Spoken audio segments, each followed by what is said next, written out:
On a beautiful autumn morning on October 22, 1993, Doug Boggs entered his hardware store in the resort town of Steamboat Springs, Colorado. The store had been in operation for 63 years, a family business that Doug ran with his brother, Gerald or Gerry Boggs.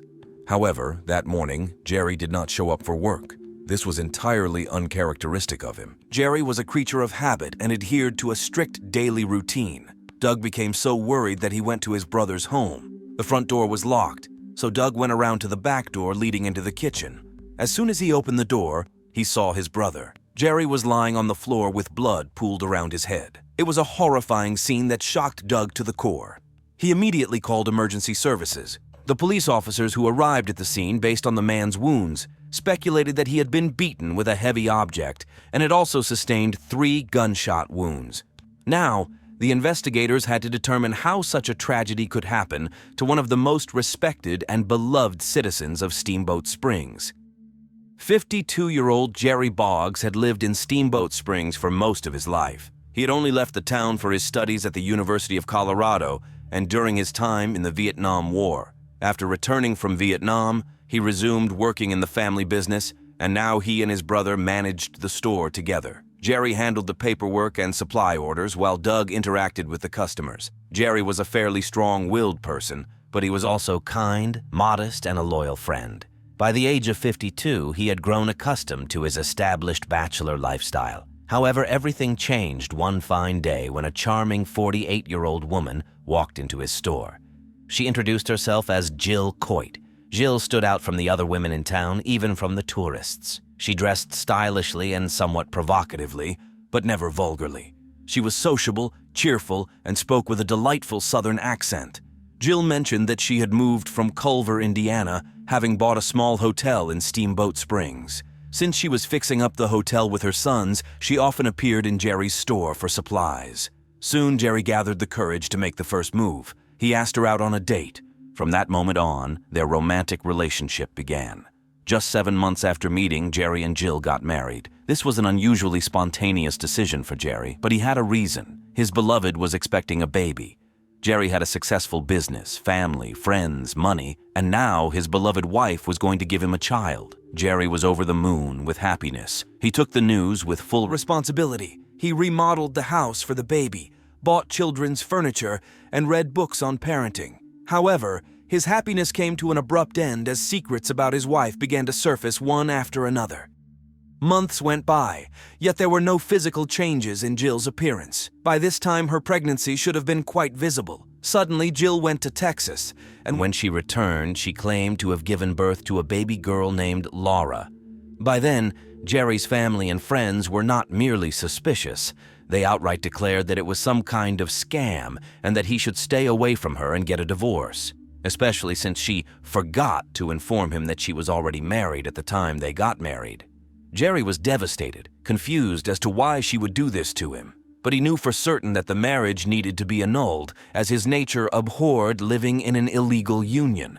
There was also an intriguing financial situation. Jill had convinced Gerry to sign a document stating that he had supposedly lent her $100,000. In reality, he had not given her the money. She needed it to appear as though she owed him a large sum, so she wouldn't have to repay debts to creditors or share finances with her ex-husband. However, after their marriage was annulled and she moved out of his house, Jill sued him. She wanted to remove his name from the document and sell the hotel, which was worth $600,000. As Doug recounted, his brother was already angry about Jill's lies regarding her previous marriage and the fake pregnancy, and the lawsuit brought his indignation and resentment to a new level. Gerry filed a countersuit. He wanted her to stop tarnishing his name, admit there was no pregnancy, and compensate him for his losses. For 2 years, Gerry awaited the court date while he returned to his usual routine. But 6 days before the scheduled court date, his brother found him dead on the kitchen floor. The police carefully examined the crime scene, only to be met with enormous disappointment. There were no signs of forced entry, nothing had been stolen, and the killer had left no clues behind. The murderer took the firearm with them and left no fingerprints or blood on the shovel used to beat the victim. Whoever committed this heinous crime had covered their tracks exceptionally well. Neighbors did not hear any gunshots. However, one neighbor did recall something suspicious. On the day of the murder, she was outside and saw two people walking down the street. They looked suspicious enough that she went back inside. Despite the warm weather, they were dressed very warmly and resembled hunters. One was clearly a man, but she wasn't sure about the second person. There was definitely something off about them. At the same time, the medical examiner conducted an autopsy. He determined that the attack on Gerry Boggs had occurred in the afternoon of October 21st. He confirmed that Gerry had been shot 3 times, beaten, and an attempt had been made to strangle him. However, he was puzzled by marks on the right side of Gerry's neck and cheek. These were not the characteristic muzzle imprints of a point-blank gunshot wound. The medical examiner was unable to determine what had caused these mysterious marks. However, for Gerry's family, his murder was no mystery. Doug Boggs told the police that he knew exactly who was responsible. He pleaded with the police to question Gerry's ex-wife, Jill Coit. Doug's suspicions had been aroused 2 years earlier when Jill claimed she was pregnant. His brother was in love and believed everything Jill said. Concerned, Gerry's relatives contacted a friend who was a private detective and asked her to investigate Jill's background. What the detective uncovered was a completely different Jill than the one Gerry knew.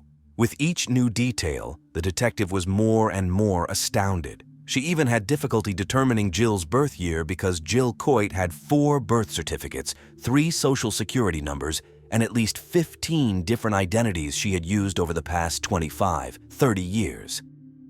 By the time Jill met Gerry, he was potentially husband number 8. Jill Lanita Billiot was born in Louisiana. She had a tumultuous relationship with her brother, which led her to leave home at 15 and move in with her grandparents in Indiana. Local boys were captivated by her southern accent. One such admirer was 18-year-old Larry Eugene Einen. Evidently, the attraction was mutual because at 17, Jill dropped out of school and married him. The marriage dissolved quickly, within a couple of months. And when Jill left her young husband, she took the only thing he had, $280 earned from his masonry assistant job. Interestingly, divorce at that time required stating a reason. Larry cited cruel and inhumane treatment, while Jill requested a restraining order against him. What exactly transpired between the young couple remains unknown, but Jill was determined not to work a modest factory job. She decided to complete her education and returned to Louisiana to attend acting classes at the university. For 3 years, she managed to focus on her studies, at least not marrying anyone. However, she eventually married another student, Stephen Moore. Unfortunately, even the birth of their son, Seth, could not save their marriage. Jill left Stephen and moved to Texas with their son. Despite how her approach to life and marriage would change in the future, she didn't gain much financially from her first 2 marriages. While fully aware of her value and attractiveness, Jill secured a job as a model. A beautiful girl caught the eye of successful engineer William Clark Coit Jr. He was unfazed by her 2 previous marriages and adopted Seth as his own son. Jill claimed that he was the love of her life. Despite her happy marriage to William, Jill didn't divorce her second husband until after the birth of her and William's first child. Their second son was born later. William had more resources than any of her previous husbands, which likely sparked Jill's attraction to substantial wealth, and she eagerly spent it. However, William was often away from home, leading Jill to start having affairs. Upon discovering this, William demanded a divorce. A bitter custody battle ensued. But 3 weeks before the divorce was finalized, tragedy struck. William Coit Jr. was murdered in his own home, shot 3 times in the back with a .22 caliber weapon. Detectives believed he knew his killer since he was shot from behind. Before his death, William had withdrawn a substantial amount of money from his accounts, telling friends he did so to prevent Jill from getting it. Unfortunately, he miscalculated. The money was never found, likely because Jill was the one who discovered William's body when he failed to show up for work. Naturally, the police suspected his 27-year-old widow, Jill. However, she managed to flee to New Orleans and hired a lawyer. On his advice, she admitted herself to a psychiatric hospital. This tactic worked, and the police were unable to question her. Without sufficient evidence to extradite her forcibly, Jill spent a year in the psychiatric facility. After her release, she reclaimed her 3 sons from relatives, secured the money she inherited from William, and moved to California to start anew. In California, Jill tried something new. She met Bruce Johansson, who was over 90 years old. Unable to marry him, she used her charm to persuade him to adopt her.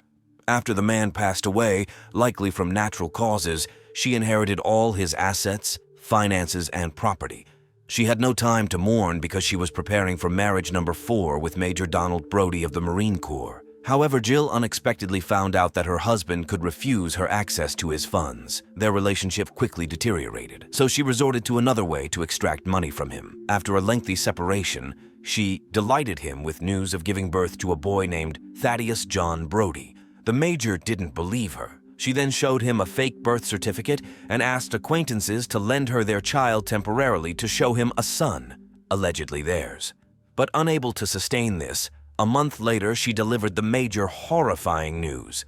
The child had died and she buried him in the family crypt. Fortunately, it was a lie, and when the crypt was later opened, there was no child inside.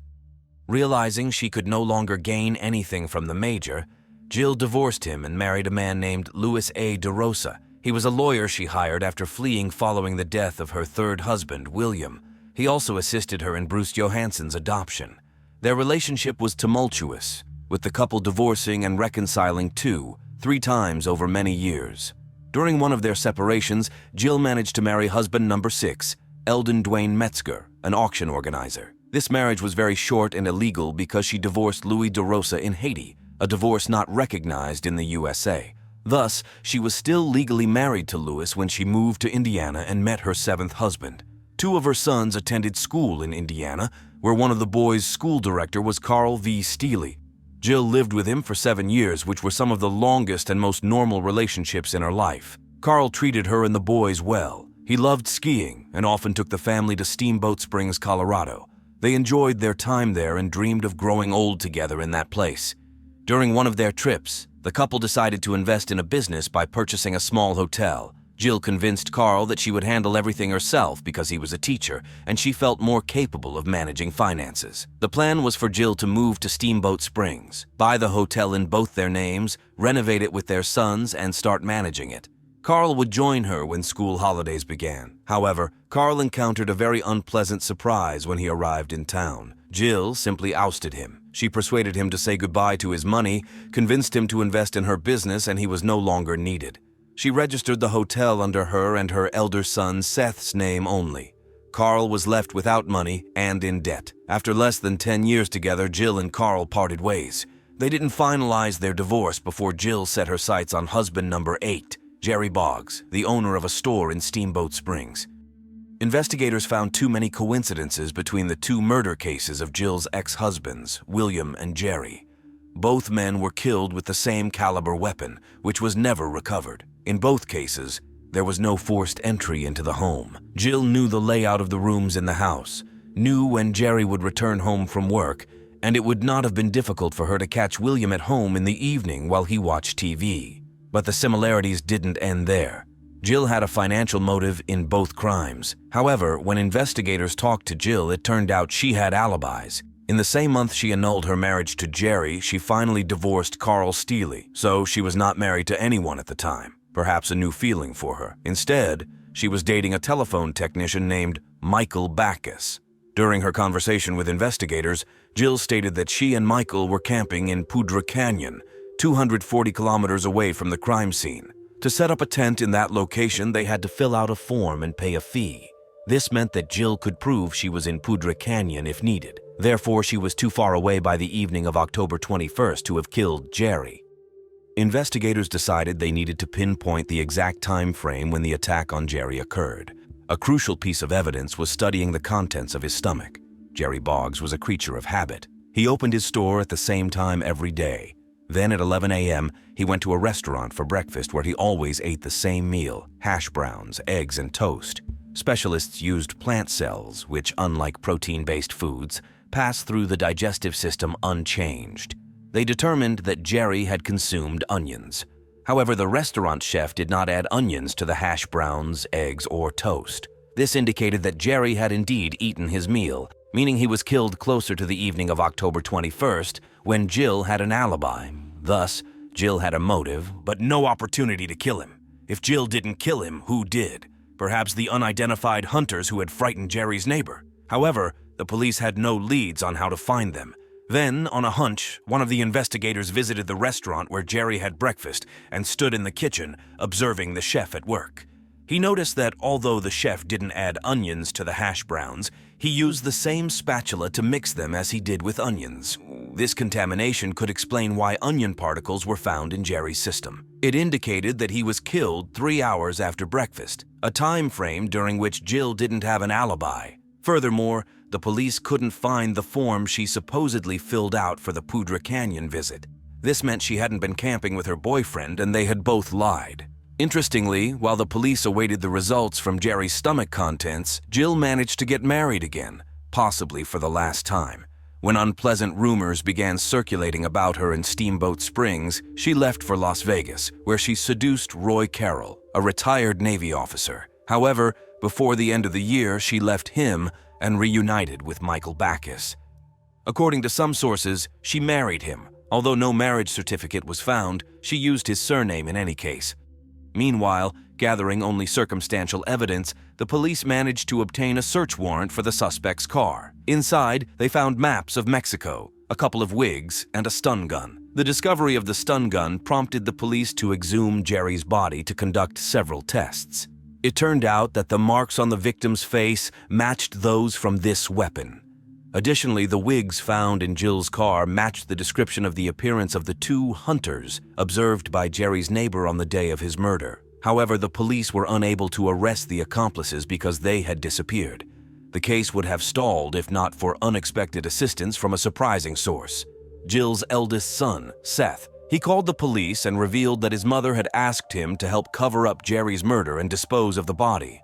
However, Seth liked Gerry and refused to assist. He informed the police that when the net started closing in on their associates, Jill and Michael traveled to California, crossed by boat from San Diego to Tijuana, then to Mexico City, and finally to Spain. Without Seth's cooperation, Jill might never have been apprehended. However, just a week later, she decided to return to the United States, where police officers tracked her down. Some speculate that she ran out of money.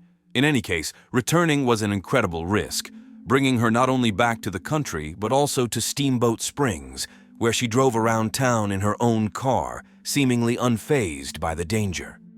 On December 23, 1993, Jill and Michael were arrested and charged with first-degree murder. Even during questioning, Jill behaved provocatively, attempting to flirt with detectives and vehemently asserting her innocence. She was nearly 50 years old, but had never faced serious legal consequences despite her numerous marriages without proper divorces, document forgery, identity theft, insurance fraud, and being a potential suspect in her third husband's murder. She firmly believed that money ruled the world and that she was untouchable. The trial began in 1995. One by one, witnesses took the stand, including Michael Backus's colleague, who testified that Jill and Michael had tried to persuade them to kill Gerry Boggs, citing false claims that he had harmed a young girl and deserved to die. However, Gerry was a respected member of society, and these claims did not hold up under scrutiny.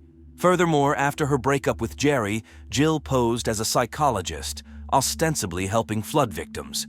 During one session, she asked a client for a gun and offered $1,000 to kill Gerry Boggs. Naturally, the client declined this shocking proposal, especially given the context of seeking professional help for trauma. This incident underscored Jill's audacious approach to manipulating others for her own ends. When their associates failed to find someone willing to commit the murder, Jill and Michael decided to take matters into their own hands. Michael and Jill fabricated a camping trip in the canyon. However, they used this as an opportunity to practice disguising themselves. On the appointed day, they walked the streets disguised as a pair of hunters. Jill wore a mustache, wig, beard, and men's clothing. Investigators believe their accomplices entered through the back door and waited for the victim, lying in wait. After Gerry finished work early and returned home around noon, the killers immobilized him using an electroshock gun. They then beat him with a shovel and attempted to strangle him. When that failed, according to detectives, Jill shot her ex-husband 3 times. Later, she called her son Seth and said, "It's over. It's very messy." As Seth testified in court, he knew she was referring to Gerry's murder. Indeed, his testimony proved crucial in convincing the jurors of the guilt of the accomplices.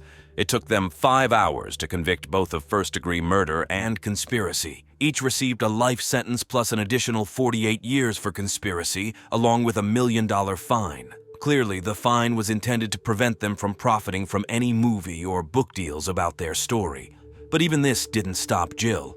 She advertised herself as a green card for anyone willing to marry her. When this project failed, in 2002 she claimed she was subjected to violence and abuse in prison, and her rights were violated. She alleged that a guard had assaulted her and broken her finger.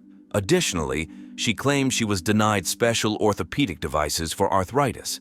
She attempted similar claims in 2006, but they were not believed. Despite filing appeals, all were rejected. Some might say living in marriage is like being in prison anyway. But for Jill Coit, this prison became a lifelong reality. Jill was furious with Gerry because he dared to stand in her way and thwarted her plans. Not only did he refuse to let her sell the hotel, but a private detective hired by his family had gathered enough evidence to expose her. Gerry intended to bring her to justice in court, revealing who she truly was and what she had done, so she couldn't deceive anyone else. However, like William, Gerry never got the chance to confront Jill face-to-face in court. Both men were killed just days before the trial was set to begin. The murder of Jill's third husband was never solved. Gerry died trying to stop a predator, paying a high price for the truth. While Jill had no trouble cycling through men in her life, she didn't easily let go of their money. For the money she believed rightfully hers, she fought to the death, literally in their deaths. A tangled love story unfolds like a dark detective tale, a crime film, a film noir, with a timeless plot where lust and obsession lead to murder and classic betrayal. This was Jaime's favorite genre, and he played the lead villain. Patricia helped dress him in the costume of a deranged, jealous man, work overalls, gloves, and a stocking mask. Then she, the true star of this film, brilliantly played the victim. Thirsting for authenticity, she cut her own hand and barricaded herself in the bathroom, clutching a real revolver in her bleeding hand to complete the authenticity of her fabricated image. All that was missing was a camera to focus on her wild eyes and feigned horror as she aimed the revolver and fired. On June 25, 2008, at 1:15 a.m., while the residents of Garden Valley, California were peacefully sleeping in their beds, the fire station received a report of a fire blazing along a winding road above a deep gorge. This is a challenging area with many sharp turns, hills, and ravines. Only upon getting closer did the firefighters notice that a burning SUV was at the center of the fire. Their experience told them that the body of the driver might be inside. Unfortunately, they were right. The body, like the entire vehicle, was completely engulfed in flames. Earlier that evening, a report had been made to the emergency services about a missing resident who had gone to buy propane in his Chevrolet Suburban and had not returned. The firefighters could see that the vehicle burning before them was indeed a Suburban. The missing man was 54-year-old Ron Presba. Around 9 p.m., he had left to buy propane for a barbecue and never returned. The remains found at the scene were sent for an autopsy, but officers were able to identify the burned vehicle, and it was indeed Ron's SUV. The news quickly spread throughout Garden Valley. Many people knew Ron personally and were saddened by the news. Initially, everything pointed to the man being the victim of a road accident. On such a rough road, there were many opportunities for a vehicle to go off into the ravine and catch fire. The propane Ron was carrying only added fuel to the blaze. Firefighters found 2 large pools of blood, each more than a meter in diameter, on the road. They speculated that the man had hit a deer, a large animal that could cause such a significant amount of blood. It was hard to imagine a worse place to encounter an animal, a dark, winding road above a deep ravine without any guardrails or barriers. Many people in such situations react by sharply turning the wheels. However, the firefighters could not find the body of the struck animal near the collision site. Moreover, upon closer inspection, the bloodstains looked strange. Between the larger pools of blood were smaller bloodstains, as if something was bleeding, then stopped, then started bleeding again. Nearby, there was a partial footprint and some sort of stain, as if a package or something similar had been lying there. Additionally, there were acceleration marks near the scene, indicating that someone had left the scene in a vehicle, and quickly. Considering these strange findings on the road, the fire investigator suspected that this was not an accident. The suspicions of the fire investigator were confirmed when he found a bag with a reddish liquid near the burned-out vehicle. At first, he mistook it for transmission fluid, but it was strangely covered in flies. Upon closer examination, to his horror, he realized that the bag contained hair, skull fragments, and brain matter. The bag had traces of fire, although the flames hadn't yet reached it. This meant that Ron's vehicle had been set on fire before it went off the ravine. It was likely stopped, set ablaze, and then pushed down the slope. The bag was thrown afterward. This was clearly done intentionally. At the coroner's office, it was confirmed that the victim was Ron Presba. The blood on the road and in the bag also belonged to him. Ron had been murdered, and the fire was used to cover up the crime. Police investigators began their work, and the morning after the body was discovered, they spoke with the victim's wife, Patricia, or Patty. Patty seemed overwhelmed with grief, but was eager to help the police. She said that Ron had no enemies. In fact, someone like him couldn't have had enemies. He was one of the pillars of the Garden Valley community. Everyone saw him as a loving father, devoted husband, very honest, hardworking, reliable, and an all-around wonderful person. Ron would give you the shirt off his back to help someone. He had spent many years building his trucking company before he met Patty. Patty worked for the California Conservation Corps and was part of a program that taught young people who would otherwise get into trouble with the law useful labor skills in firefighting, forest protection, and conservation. It was essentially a work camp for troubled youth. Both Patty and Ron had adult children from previous relationships. The day before, at 4:30 p.m., Patty had gone to visit her daughter and grandchildren who lived an hour away. She called her husband around 9 p.m., and he mentioned that he was going to get propane for the barbecue. However, when she returned at midnight, the house was empty. Ron's daughters told the police that a guest had been staying with the family in recent weeks. This guest was 21-year-old Jaime Ramos. Detectives returned to the family home to speak with Patty again. She confirmed that Jaime Ramos had been living with the family for 3 weeks.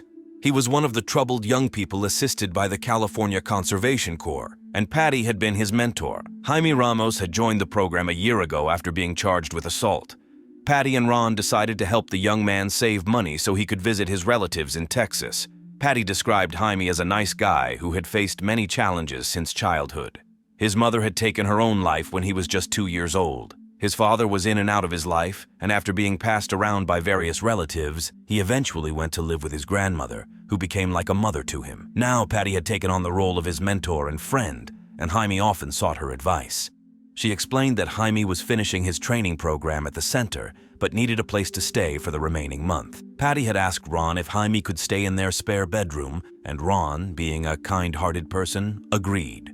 Ron welcomed Jaime into their home, and they developed a strong bond, with Ron becoming like a father figure to Jaime. However, just the day before, Jaime had left. They had lent him some money so he could travel to his relatives in Texas.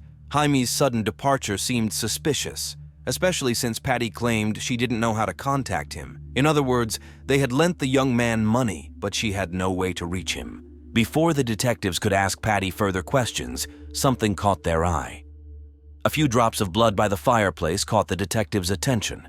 Although there weren't many, they deemed it important and called in the forensic team. Upon their arrival, they processed the room with luminol, causing it to light up with traces of blood that someone had attempted to clean. The detectives realized they had stumbled upon the murder scene. Since Patty had an alibi, Jaime seemed the most likely suspect. However, according to Patty, she and Ron had a good relationship with Jaime. Nevertheless, the detectives reached out to Jaime's family in Texas, who said he was still en route but provided his phone number. Over the phone, Jaime confirmed that Ron had become a true friend and mentor to him in a short period. He expressed his desire to help the police uncover the truth about Ron's death. Strangely, though, he refused to disclose his whereabouts. Since Jaime was using a prepaid phone, the police couldn't trace his location. Instead, they tried to gain his trust, encouraging Jaime to keep calling them and persuade him to reveal what he knew about Ron's death.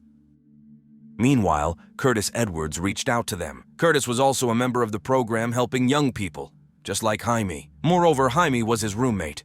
Therefore, he knew something that, in his opinion, no one else suspected. Jaime and Patty were having a romance.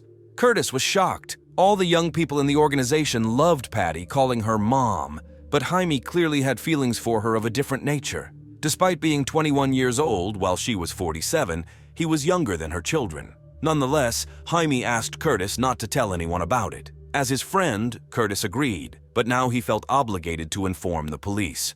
The meeting with the detectives was brief, but its importance for the investigation couldn't be underestimated. Because now the investigators knew that Jaime could have a motive for Ron's murder, it was worth talking to Patty again, because it became clear that she knew more than she was saying. Patty reluctantly admitted that she had been involved with Jaime, but a couple of days before Ron's murder, she ended things with her lover because his behavior was increasingly alarming her. When she brought up the breakup, they were in the car, and Jaime swerved the car as if he wanted to crash into an oncoming vehicle.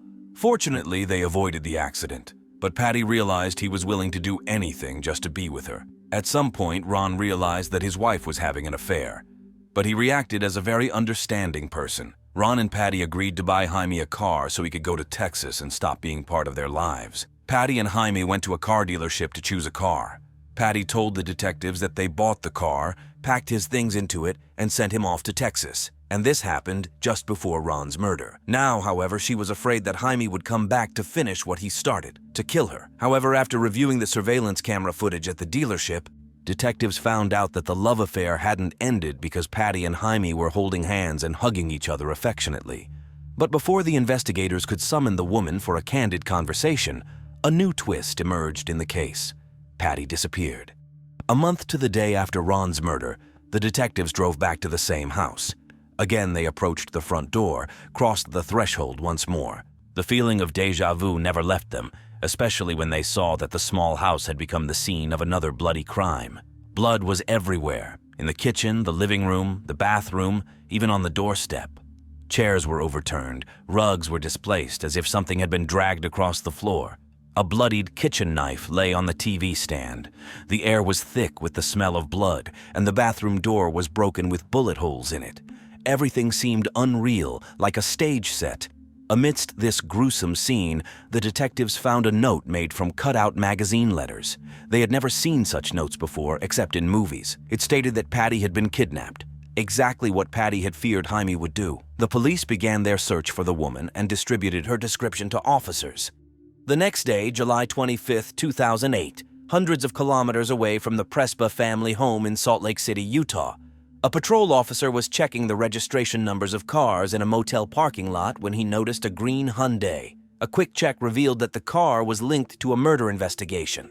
The officer contacted detectives from California who informed him that two people were associated with this car, Jaime Ramos and Patricia Prespa. Approximately 5 minutes later, the door of the motel room opened and a woman came out. She walked straight to the police officer. He aimed his weapon at her, but the woman stated that she was Patricia Prespa, and she added, "He's in the room, he's been shot." The policeman didn't know what to think and couldn't imagine what he would see when he entered that door. He and his partner burst open the door and shouted, "Police!" But there was no response. Someone was clearly lying on the bed. The policeman demanded that the person raise their hands and come out, but the person didn't move. The officer thought the person under the blanket was dead.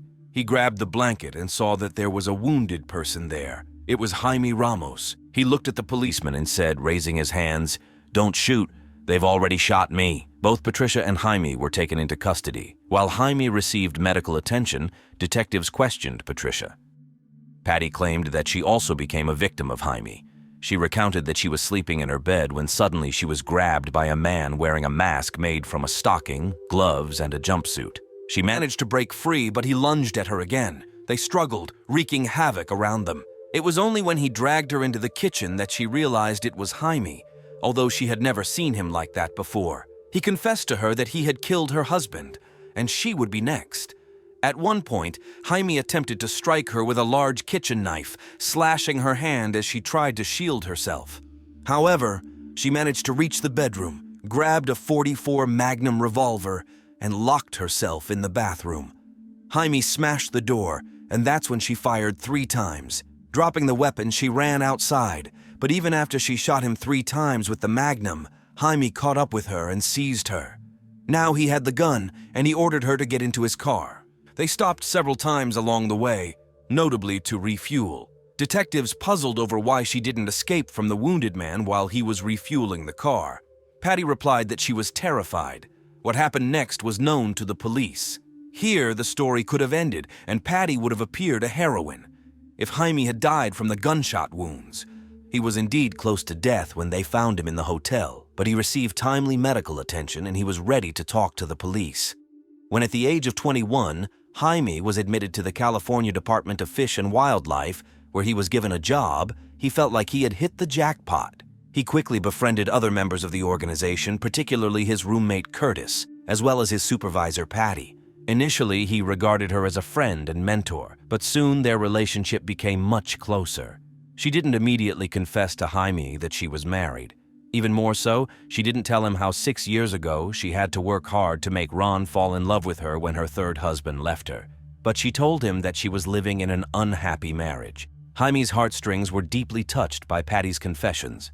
The thing was, he himself had been tormented by a male relative for years. It started when he was 6 years old, ended at 16, and occurred once or twice a month. Jaime asked Patty to leave her husband, but she always found some excuse why it was impossible. Then she mentioned another option. At first it was like a game, a joke. The woman said, "Do you want me to leave him?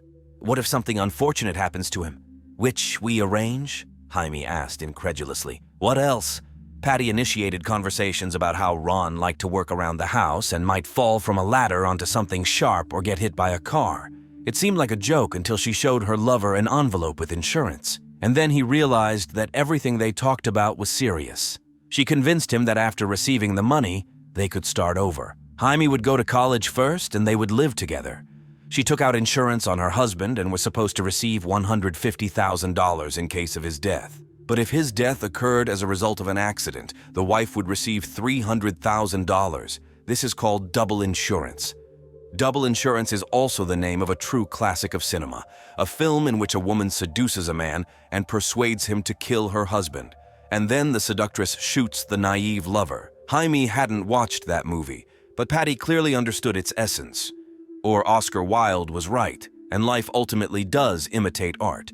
But Jaime had no intention of becoming a murderer, and Patty started pressing him. "Don't you believe me? Don't you believe that he's tormenting me, beating me? Don't you want to live with me?" She didn't leave the man infatuated with her any other choice. So he set her a condition. He had to personally see what Ron was really like. The woman agreed. She told her husband that a guy at work insulted her, but Jaime stood up for her, beat him, and therefore he was expelled from the program. Now he had nowhere to live. Ron, being a kind soul, of course, offered the guy to stay with them. He personally went for Jaime, brought him home, and thanked him for standing up for his wife. He said that Jaime could live with them for free and only asked him to help around the house, because what the guy did for him was already enough payment. So Jaime started living with his mistress and her husband. Ron behaved friendly, taught him how to use various tools, and in general treated the guy like a son. But Jaime was most concerned that Ron never raised his voice to his wife, never scolded her, never refused her anything, and it clearly wasn't a show for the public. Doubts began to creep into his mind. Patty described a monster, but Jaime saw a completely different Ron. However, Patty wasn't about to back down. She skillfully manipulated the guy, convincing him that he was saving her from a cruel husband, and set a date for when Jaime would have to attack Ron. Otherwise, he would have to leave and never see her again.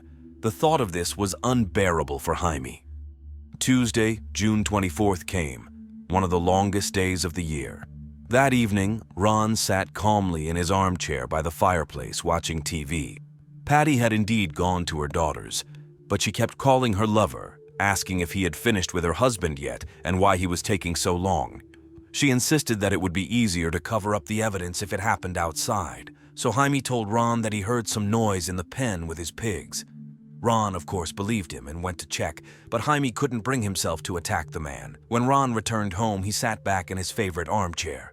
Jaime sat on a chair in the kitchen 3 meters away from him and drank a lot of water, as if delaying what he was about to do, trying to calm down. Patty continued to call, asking when everything would be over. Jaime saw the hammer and decided that if one blow to the head rendered Ron unconscious, it would be enough for him. He took one last sip of water, put on gloves, wiped the hammer. The house was so small. Ron was so close. Jaime told himself, "You're doing everything right." He thought about the violence against Patty, remembered how he himself had been abused, and the anger from the flooding memories allowed him to feel a sharp adrenaline rush. He literally jumped up from the chair, ran to Ron, and struck the man 3 times quickly on the head. Ron barely had time to scream, "Why?" But Jaime seemed to snap. He shouted, "How dare you torment my wife? Yes, Patty is my wife now. How dare you hit her?" He struck the man 3 more times, smashing his skull. Then he dropped the hammer. Amazingly, he felt relieved, knowing that he did it for her. But to do everything as she wanted, the killer had to take the body out of the house and create the appearance of an accident. To put Ron in the driver's seat, he had to build a mini-trap from the ladder and plywood. After that, Jaime sat next to the deceased and directed the car towards the cliff, sitting next to the bloodied man whose head he had just smashed. To distract himself from such a reality, he remembered the movie Sin City. There's a scene where a killer drives down a deserted road with a corpse sitting next to him. But when Jaime watched that movie 3 years ago, he couldn't have imagined he would do something similar. On the way, he threw away Ron's chair, the bloodied carpet, and the hammer. Then at the canyon, he used all the props to prepare the final scene of the accident. He doused the car with gasoline, prepared a propane tank, put the man's foot on the gas pedal, flicked his lighter. It was at that moment that the blood flowing from the car spilled onto the road and created a puddle. Jaime set fire to the SUV and rolled the car down. He noticed a packet. Cleaning up at home, he collected pieces of brain in a packet, and now it fell out of the car. Jaime threw it into the ditch, thinking the fire would destroy it.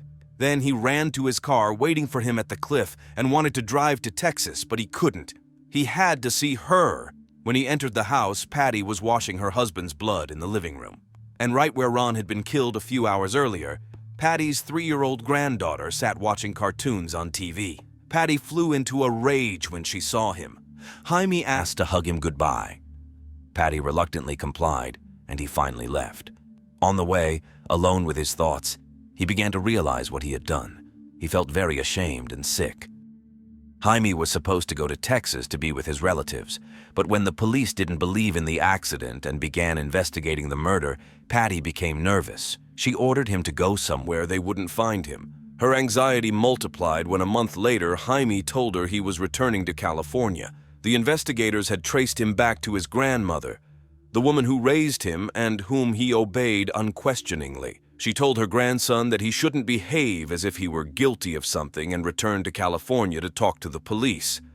Jaime agreed, but on his way back, despite his grandmother's and the investigators' advice, he called Patty. Apparently, that's when Patty realized that he was becoming a problem, and it was time to abandon him to save herself. She listened to Jaime and replied that she had a plan that would allow them to spend the rest of their lives together. Wasn't this what he had always dreamed of? She wanted to make it seem as if Jaime had abducted her. He agreed, thinking they would leave together and lie low for a while. Patty ordered her lover to overturn all the furniture in her house and knock down the bathroom door to make the abduction look more realistic. But she didn't warn him that she would be hiding behind it with a magnum. And as soon as he broke the door, she shot. Once, twice, thrice. She hit his hand, leg, and clavicle area. Jaime was in shock, asking, "How could you do this?" The woman calmly approached and pressed the gun to his head, but the gun didn't fire.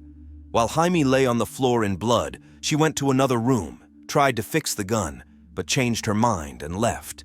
For some reason, Jaime decided to follow her. Even more unbelievably, Patty said to him, "Okay, let's go." And they left the state together. The next day, Jaime's car was spotted at a motel in Salt Lake City, and the couple was taken into custody. But Patty wasn't done yet. She still had one last hope, to convince Jaime to take the blame. But how could she do that? Before the trial, Patty and Jaime were held in a small jail together, and the plumbing arrangement of the prison allowed Patty to once again get into the heart and soul of her young lover. If you simultaneously flush the water in the female and male toilets, you can talk as if you are in the same room. Most likely, Patty wasn't the first to discover this, but she cleverly took advantage of this peculiarity, persuading Jaime to stick to her version. Allegedly, at first, she also wished for her husband's death, but changed her mind, and then Jaime killed Ron and abducted her, trying to get rid of the only witness. Remarkably, Jaime was willing to go along with this for her sake. However, when the boy's lawyer learned about it, he intervened and shuffled the cards for Patty. He contacted the only person who could break the spell over the woman, Jaime's grandmother. The grandmother and the beloved aunts of the young man ordered him to tell the whole truth.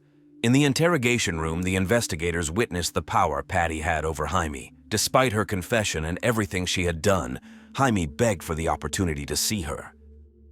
In June 2009, the preliminary hearing began. Unexpectedly, it turned out that Jaime was not the only one whom Patty had tried to persuade to commit murder.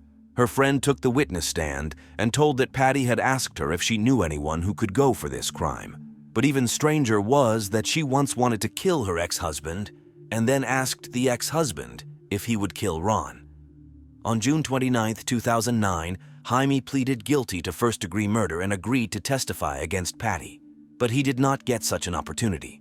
Just a couple of days before the start of the trial in February 2010, she also admitted guilt. She was sentenced to imprisonment from 42 years to life for Ron's murder and attempted murder of Jaime. Jaime was sentenced from 25 years to life. Just before starting his sentence, Jaime met with Ron's 2 daughters and told them that he was a wonderful person. He treated him kindly, and Jaime also managed to love him for the short time he knew him. Yet despite what his own eyes had seen, Jaime chose to believe Patty. She chose an impressionable, vulnerable boy who was not loved in childhood, got into his soul, and made him do what she needed. Megan Carr and Cherish DeSantis seemed destined to become best friends. The girls were born just a day apart, attended the same school, clubs, and activities together, and their parents thought each of them had 2 daughters. Both of their families were quite wealthy. Megan's father owned and managed a company specializing in drilling water wells. It had been a family business since the 1940s, bringing in around $2 million annually. However, by 1992, Megan's parents had divorced, and she lived with her mom, Shirley. As for Cherish's father, he was a well-known tobacco auctioneer in town and nationwide for over 30 years. While such auctions are not as common now, back then, it was a thriving business. In the spring of 1992, 16-year-old Megan and Cherish were popular students at Thomasville High School in Georgia. Their families made sure their daughters behaved appropriately, although there was never a need for concern. The girls never caused trouble, excelled in their studies, and all their activities were within the bounds of propriety. Even during vacations, they looked forward to peaceful beach getaways rather than raucous parties.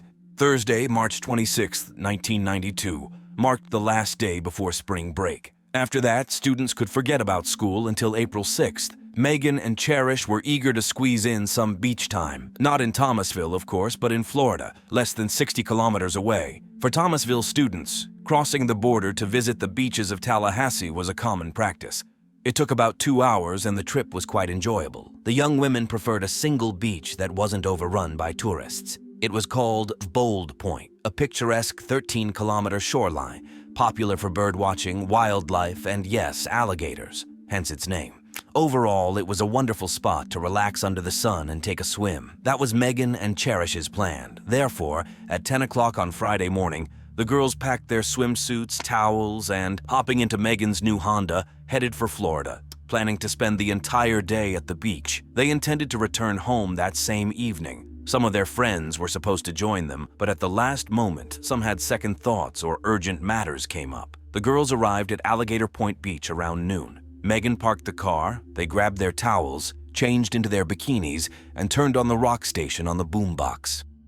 After wandering leisurely along the beach for a few hours, a married couple noticed the girls and, seeing that they were resting in a somewhat unusual pose, one girl lying on top of the other, decided not to disturb them. The couple veered wide around them to avoid causing any disturbance. However, on their way back, they realized that the girls hadn't moved at all. Even as they openly stared at them for minutes, the girls remained still. The man asked his wife to stay put while he approached them closer. He saw blood and shouted to his wife that the girls appeared to be dead and they needed to call the police. Alligator Point Beach was a family-friendly beach where visitors enjoyed walks and picnics. The police were aware that there had never been attacks on women at this beach. Therefore, the arriving officers were also horrified by what had happened. The ongoing contrast of the radio continuing to play rock music added to the chilling atmosphere of the murder scene juxtaposed against the carefree beach setting. The officers found the girls' identification and conducted a preliminary identification. They were 16-year-old Megan and Cherish. In addition to their documents, all their belongings were nearby: wallets, cash, Megan's car keys, beach bags, and towels. The girls were in bikinis, so the police ruled out robbery or violence against them as motives. Megan had a towel draped over her head soaked in her blood. Cherish lay on Megan with a head wound as well. As later determined by the medical examiner, each girl had been shot twice in the head from close range with a .38 caliber firearm. There was a lot of blood around the bodies. Besides the bullet holes, there were no other injuries on the victims, as if they had been caught off guard and didn't fight for their lives. Therefore, reluctantly, the police had to consider whether this was someone the girls knew. It seemed unlikely that a stranger could have approached so closely without the victims screaming or attempting to escape. And who could have known they would be relaxing in this isolated part of the beach? It appeared that the attack was planned, and someone had been monitoring them and traveled all the way from home. But who would want to kill two schoolgirls?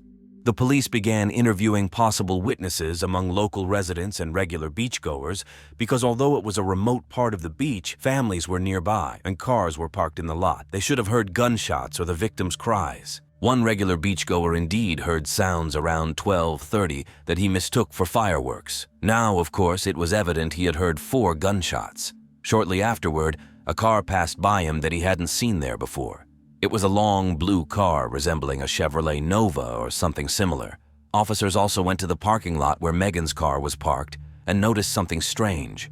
There were plenty of open parking spots, but someone had blocked Megan's car in such a way that she couldn't leave. It wasn't a Chevrolet, but the car turned out to be blue. Approaching, the officers saw a man inside with a camera on his lap. When asked what he was doing there, the man explained that he had been photographing birds in the area all day. He had seen people, of course, but not teenage girls dancing on the beach. He rather aggressively stated that he had no interest in watching girls dance on the beach.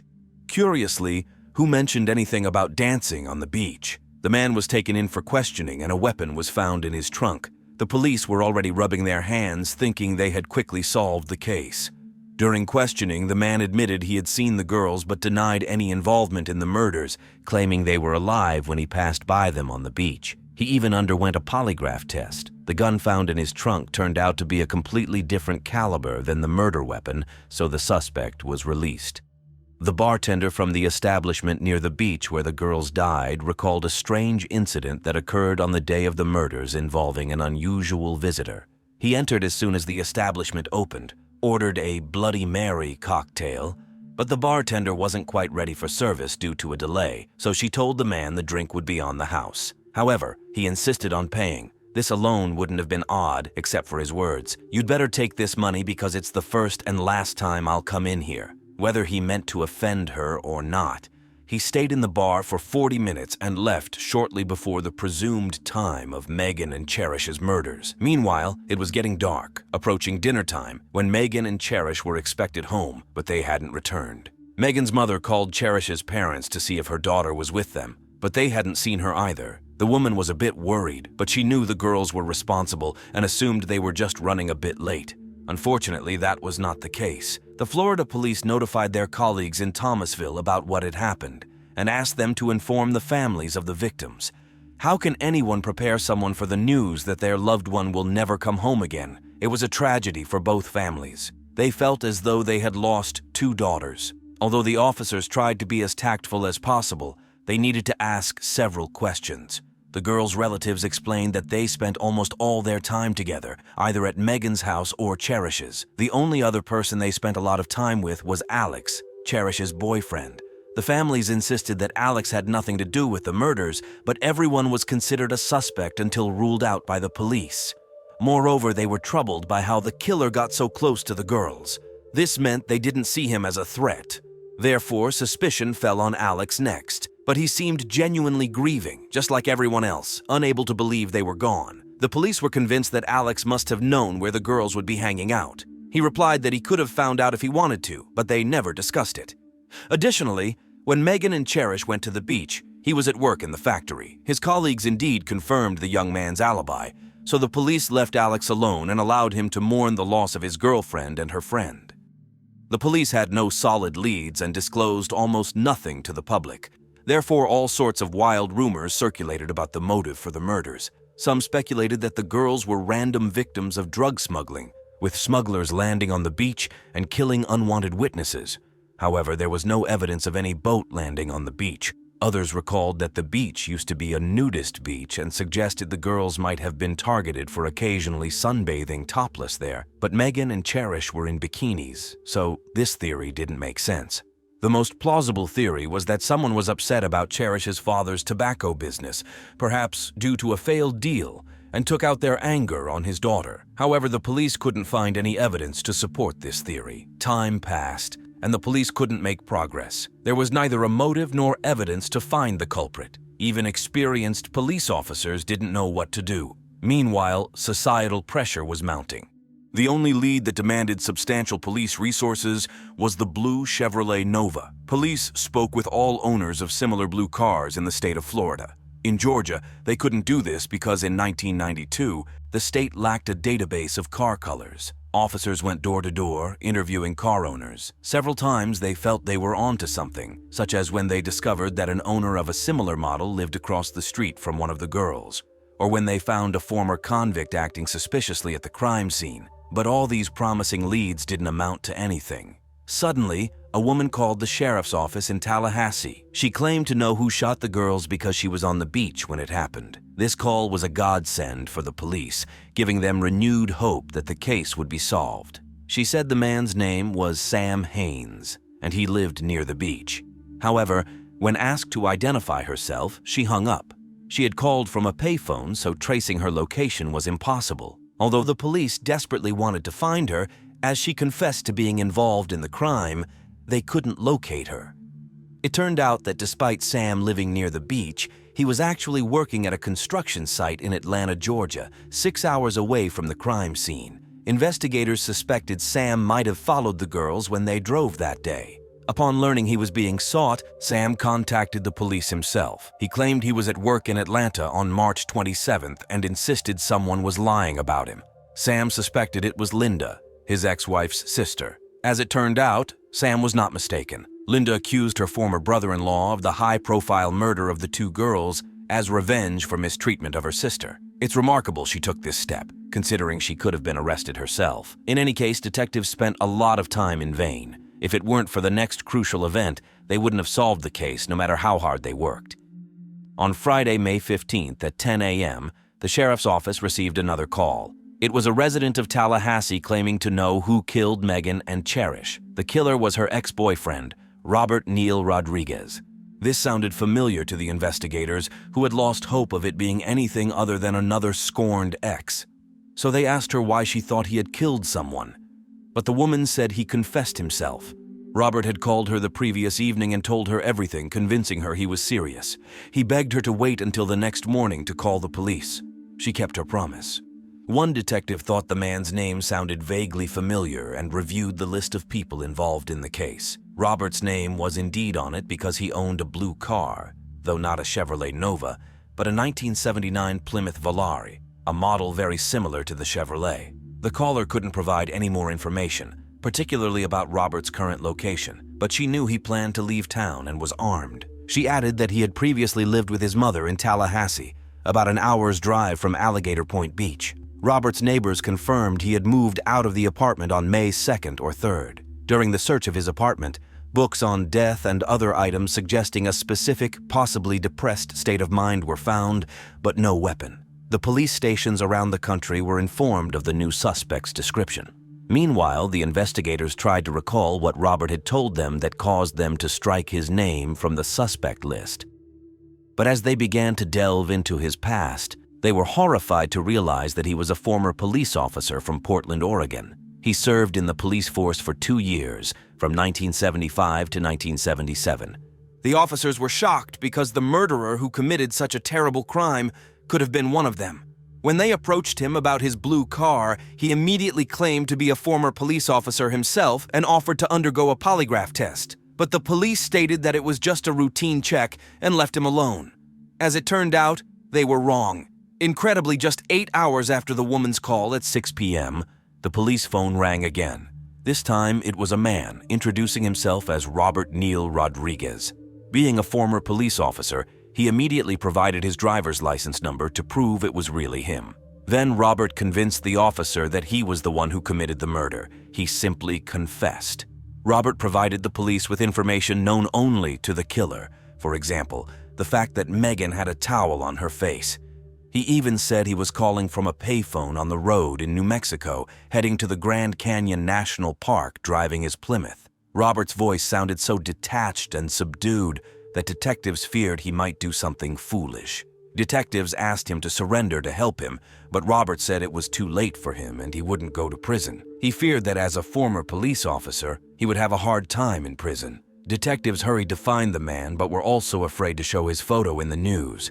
They feared that if Robert's photo appeared in the news, he might do something irreversible, or someone else might take matters into their own hands. The next morning, on May 16th in New Mexico along the route to the Grand Canyon National Park, a blue Plymouth was found on the highway. The license plates on the car were from Utah, but when they checked them, it turned out they had been stolen on May 8th from a parking lot in Utah. The car was just parked on the highway. Inside sat a man who matched the description of Robert Rodriguez. He looked as though he had lost consciousness. A vial with a white substance dangled from a leather lace around his neck, and a handwritten note lay on the dashboard. The note was addressed to anyone who found the man. In it, Robert, confirming it was indeed him, wrote that he had taken cyanide and under no circumstances should anyone try to revive him with artificial respiration, as the rescuer might get poisoned themselves. On the passenger seat was a notebook, where Robert explained in more detail that he had consumed cyanide mixed with scotch for the parents of Megan and Cherish and to avoid imprisonment. There was a gun in the car, but it was a .22 caliber, not the one used to fire the deadly bullets. However, the most intriguing part was that according to Robert's final promise, the Florida police should expect a letter from him detailing how and why he killed the girls. When the parents of the girls heard the news, they were shocked and puzzled. Megan's father wondered, could they have hired a former police officer as a hitman? He couldn't fathom the idea that a stranger could shoot his daughter just like that. He believed it must have been a professional killer. Meanwhile, Cherish's mother, upon learning about the discoveries during the search of Robert Rodriguez's home, wondered if he was a serial killer who hated women. If he was so obsessed with killings, shouldn't he have killed more than 2 people by his age? Of course, at that time, she didn't know how close to the truth she was. And then on May 18th, the first letter from Robert surfaced. It didn't go to the police, but to a newspaper. In it, he disclosed where the police should look for his body because initially Robert had intended to reach the canyon. He also claimed that he would be sought in connection with 3 committed murders. Incredibly, he admitted that the police themselves wouldn't have been able to link him to 3 murders, but he simply couldn't stay silent. In 1984, he killed another innocent girl, Valerie Hunt. That his 3rd victim was Valerie Hunt. He killed her in 1984, and the police will receive all the details about the murders by mail. Valerie was a 22-year-old student from Tallahassee. Her body was found in September of that same year near the pond. The police initially treated the case as a disappearance, possibly suspecting she had run away, but everyone who knew her didn't believe she would willingly disappear. Her boyfriend reported her disappearance when her boss called to say she hadn't shown up for work, although she was always reliable.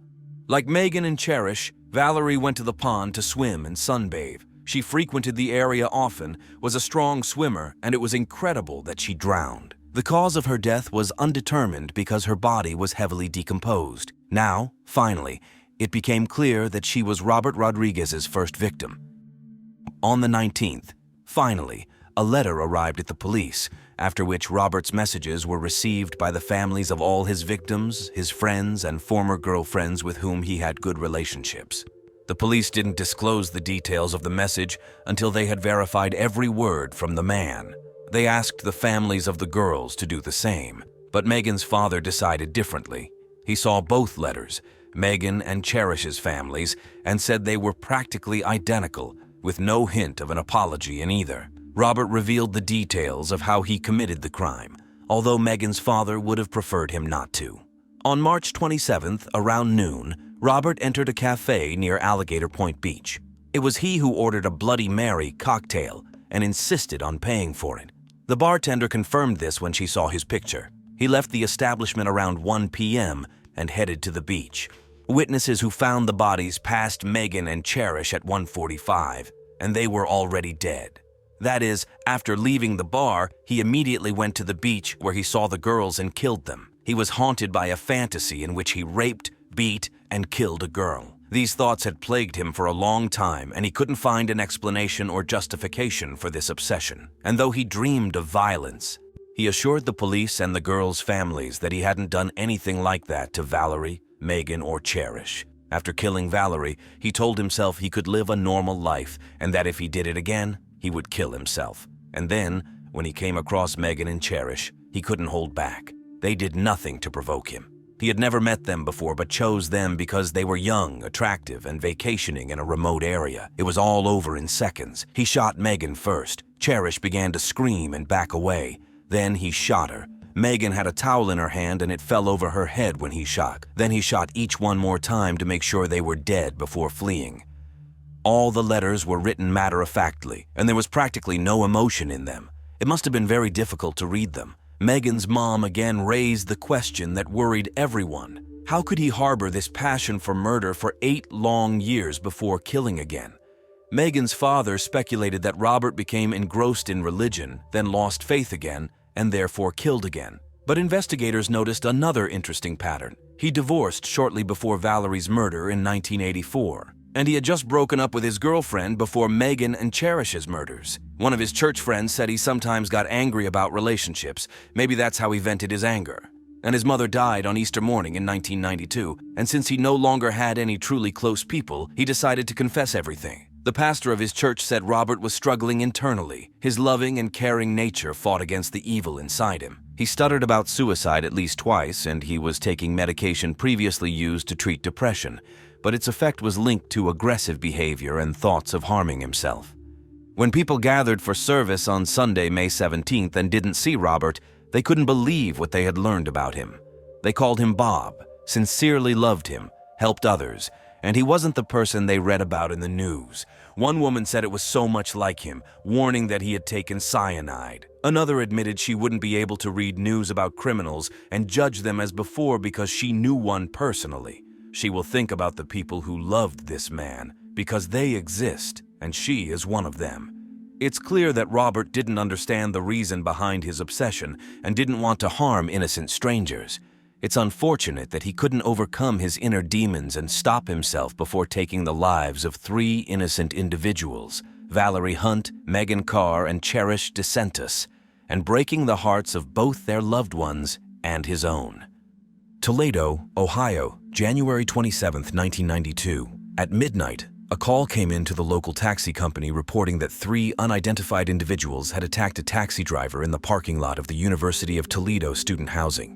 The caller also mentioned hearing gunshots. The call was redirected to the 911 rescue service, and from there to the University of Toledo officers. 2 colleagues, Joseph Green and Jeffrey Hodge, immediately headed to the specified location. It was quiet and peaceful there, the ground covered in snow, with no signs of the crime that had occurred. Neither the taxi, nor the driver, nor the assailants were noticeable. Nevertheless, the 2 colleagues decided to look around, to walk around the entire parking area. Lighting their way with flashlights, the 2 officers turned the corner of the building and saw the body. It was a girl, lying face down in the snow. The unusual position of her body stood out. Her hands were placed neatly at her sides, palms up. People don't usually fall like that. The victim was without a coat, her dark blue sweater pulled up, and her jeans and underwear pulled down, fully exposing the midsection of her body. And in those areas of exposed skin, bullet holes were visible. There was also a bullet wound on the back of her head. The most obvious assumption, considering the appearance of the girl's clothing, was that she had been attacked with the intent of sexual violence. The victim didn't have any documents with her, but on the same evening, her roommate reported her disappearance. The victim's name was Melissa Ann Herstrom.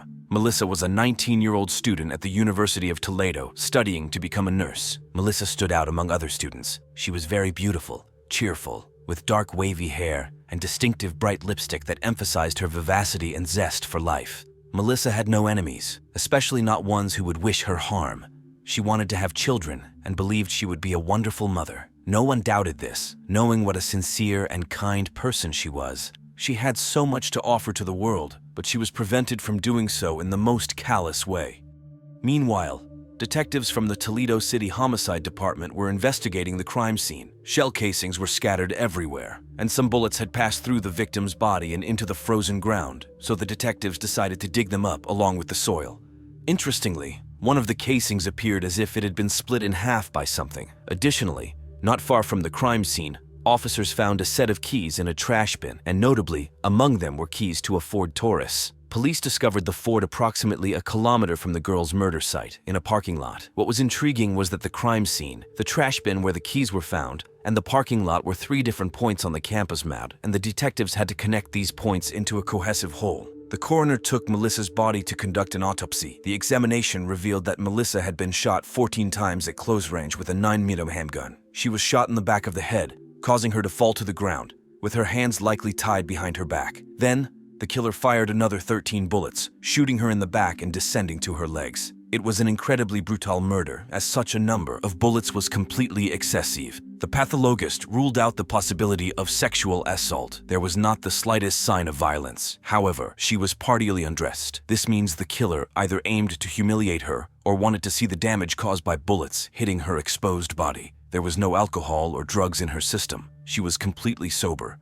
Marks on her wrists indicated that at some point she was immobilized with something, resembling handcuff marks. The detectives had no choice but to ask themselves who would use handcuffs. Primarily, representatives of law enforcement, or someone pretending to be a policeman. It wouldn't be the first time a killer, pretending to be a policeman, stopped a victim's car and committed a crime. Handcuffs are a means of control, so their suspect is someone seeking complete control over their victims.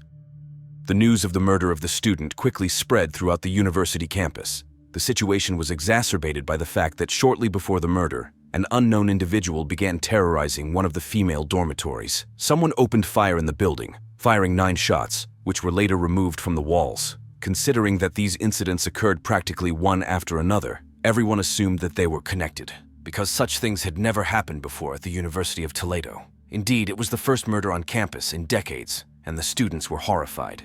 Melissa's friends couldn't understand how this could happen, why, and who could have done it. Everyone loved her. It didn't make sense. There were 30 girls living in that dormitory, and they no longer felt safe. Someone called their parents, and they took them home. Melissa's friends were worried that they were in danger, but investigators believed that Melissa was the target because of the brutality of the crime, the 14 shots. When the killer kept shooting at a dead girl, it looked like a crime that could only happen in a fit of incredible rage. Detectives interviewed Melissa's friends about how she spent the evening of January 26th. It turned out that she met up with a friend from the university's women's club, sorority, after which she planned to return home. However, someone called her and informed her that her boyfriend, JR, was spending time with another girl. So Melissa went to the parking lot adjacent to where JR lived. From there, she would be able to see when he returned home and with whom. It was for this reason that the police's initial suspicion fell on her boyfriend. Jealousy and anger often become the motives behind many thoughtless acts, especially since the 14 bullets fired into the immobilized girl indicated the rage of the attacker. Melissa's boyfriend, JR, stated that he was indeed with another girl at his home that evening. He didn't see Melissa and had no idea that someone had informed her of his infidelity. However, things were not as simple as they seemed. Investigators found out that Melissa's personal life was more complicated than it appeared at first glance because she was hiding her new relationship from her ex-boyfriend, Kenny. Kenny was a very volatile person, the kind who gets into fights in bars, can punch a wall in anger, and yell threats in fits of rage. Naturally, the question arose of what Kenny would do if he found out about Melissa's new relationship. Thus, the police suddenly had 2 suspects, the unfaithful boyfriend and the aggressive ex-boyfriend. Both were invited for questioning. They answered questions candidly, sincerely wanting to help the investigation, passed polygraph tests, and had alibis, meaning neither of them had any connection to the crime. However, now that both guys had been ruled out as suspects and no new ones emerged, panic began to spread throughout the university campus. Everyone understood that it still could be a random murder, and fear gripped the University of Toledo. A pair of girls from the women's dormitory reported receiving strange, threatening calls. It was the same dormitory where the unknown assailant had fired shots. The girls were so terrified that university officers escorted them to and from their classes. Since no one suspected who the killer was or why he targeted Melissa, everyone wondered who would be next, fearing that the killer could emerge from around any corner at any moment. Despite this, everyone had to continue studying and working. The detectives, contemplating their next move, noticed similarities between Melissa's murder and recent victims of a serial killer. In Los Angeles, the killer, dubbed the Mountain Strangler by the police, had murdered 10 young women and left their bodies in the mountains along the highway. Sometimes serial killers pose as police officers because it's so easy to set up a flashing light for a car, stop the victim, abduct, and kill. However, this version seemed too far-fetched. Therefore, with no suspects and feeling the tension from the growing panic on campus, the investigators returned to square one. More precisely, it was the call to the taxi dispatch when the caller reported that robbers had attacked a taxi driver. Detectives investigating Melissa's case decided to trace the call and found out that it came from a campus service building, which was locked on weekends, meaning the caller must have had keys. What did this reveal to the investigators? It indicated that the killer had keys to the locked facility. Meanwhile, the victim's hands were likely bound with handcuffs, typically positioned behind the back as police are taught. Reluctantly, the investigators had to admit the obvious. It wasn't a serial killer posing as a police officer, but an actual police officer. Detectives decided to speak with Joseph Green and Jeffrey Hodge again, the two officers from the University of Toledo who found the body. Perhaps they had overlooked some evidence. In fact, both officers had very positive reputations. Joseph was a friendly young man who told silly jokes and was just a pleasant guy. Jeffrey Hodge was also a quiet, modest man who had recently gotten married. He loved his job, was a bit of a Boy Scout, always eager to help, and had previously worked as a 911 dispatcher. He was very eager to contribute to the investigation. Detectives decided to start by questioning Joseph Green because he was the one who found the body and wrote the report. On that day, around 7 o'clock in the evening, it was snowing heavily. The girl had left her friend's place before the snowfall, meaning when Melissa and her killer appeared at the crime scene, there was already snow, and there should have been footprints in the snow. However, according to Joseph Green's report, there were no shoe prints on the ground, only freshly fallen snow. This obvious discrepancy with the facts puzzled the detectives because it was unclear why the police officers went to inspect the area at all if the snow was untouched and there were no footprints leading there. Moreover, they were the ones who found Melissa's keys in the trash bin. What prompted them to look into the trash bin? There was something else that puzzled the investigators. Joseph said, "When I saw the body, I knew she was dead." The investigator was surprised and asked how that was possible. Joseph replied that his family owned a funeral business and he had seen many dead bodies. While these weren't incriminating pieces of evidence, the combined facts urged the investigators to dig deeper. Forensic investigators examined both officers' cars who were on duty that night. They were looking for physical evidence that could tie Melissa to one of the patrol cars. They couldn't find any fingerprints, but they discovered a green wool thread that matched the girl's coat. Additionally, they found a long hair on the seat. At that time, they couldn't conduct DNA comparison on the hair, but it matched the color of the victim's hair. These were more indirect pieces of evidence, but still significant. Officer Joseph wrote a report in which inconsistencies were noted. Now, with the evidence found, the hair and thread in the patrol car, the evidence against Officer Joseph Green began to accumulate one after another like a snowball. He became the main suspect in the investigation. Detectives kept an eye on him, showing up at his house in the middle of the night to collect discarded trash, trying to find something that could link him to the crime. Ultimately, detectives decided to polygraph all officers involved in the case. Joseph Green was the first to be tested, but his test came out clean. Therefore, they had to leave him alone. The only thing that continued to bother the police was his certainty about the absence of shoe prints. Usually, when a police officer sees someone in distress, they rush to them immediately, and that's probably what Green did. So he probably wasn't certain, but insisted on the absence of shoe prints, making detectives suspect him. With Joseph Green, his partner Jeffrey Hodge arrived. Nobody suspected him, but it was decided to polygraph everyone just in case. Before Melissa's body was found, and before Jeffrey started his night shift, he watched the Super Bowl with friends, including other officers.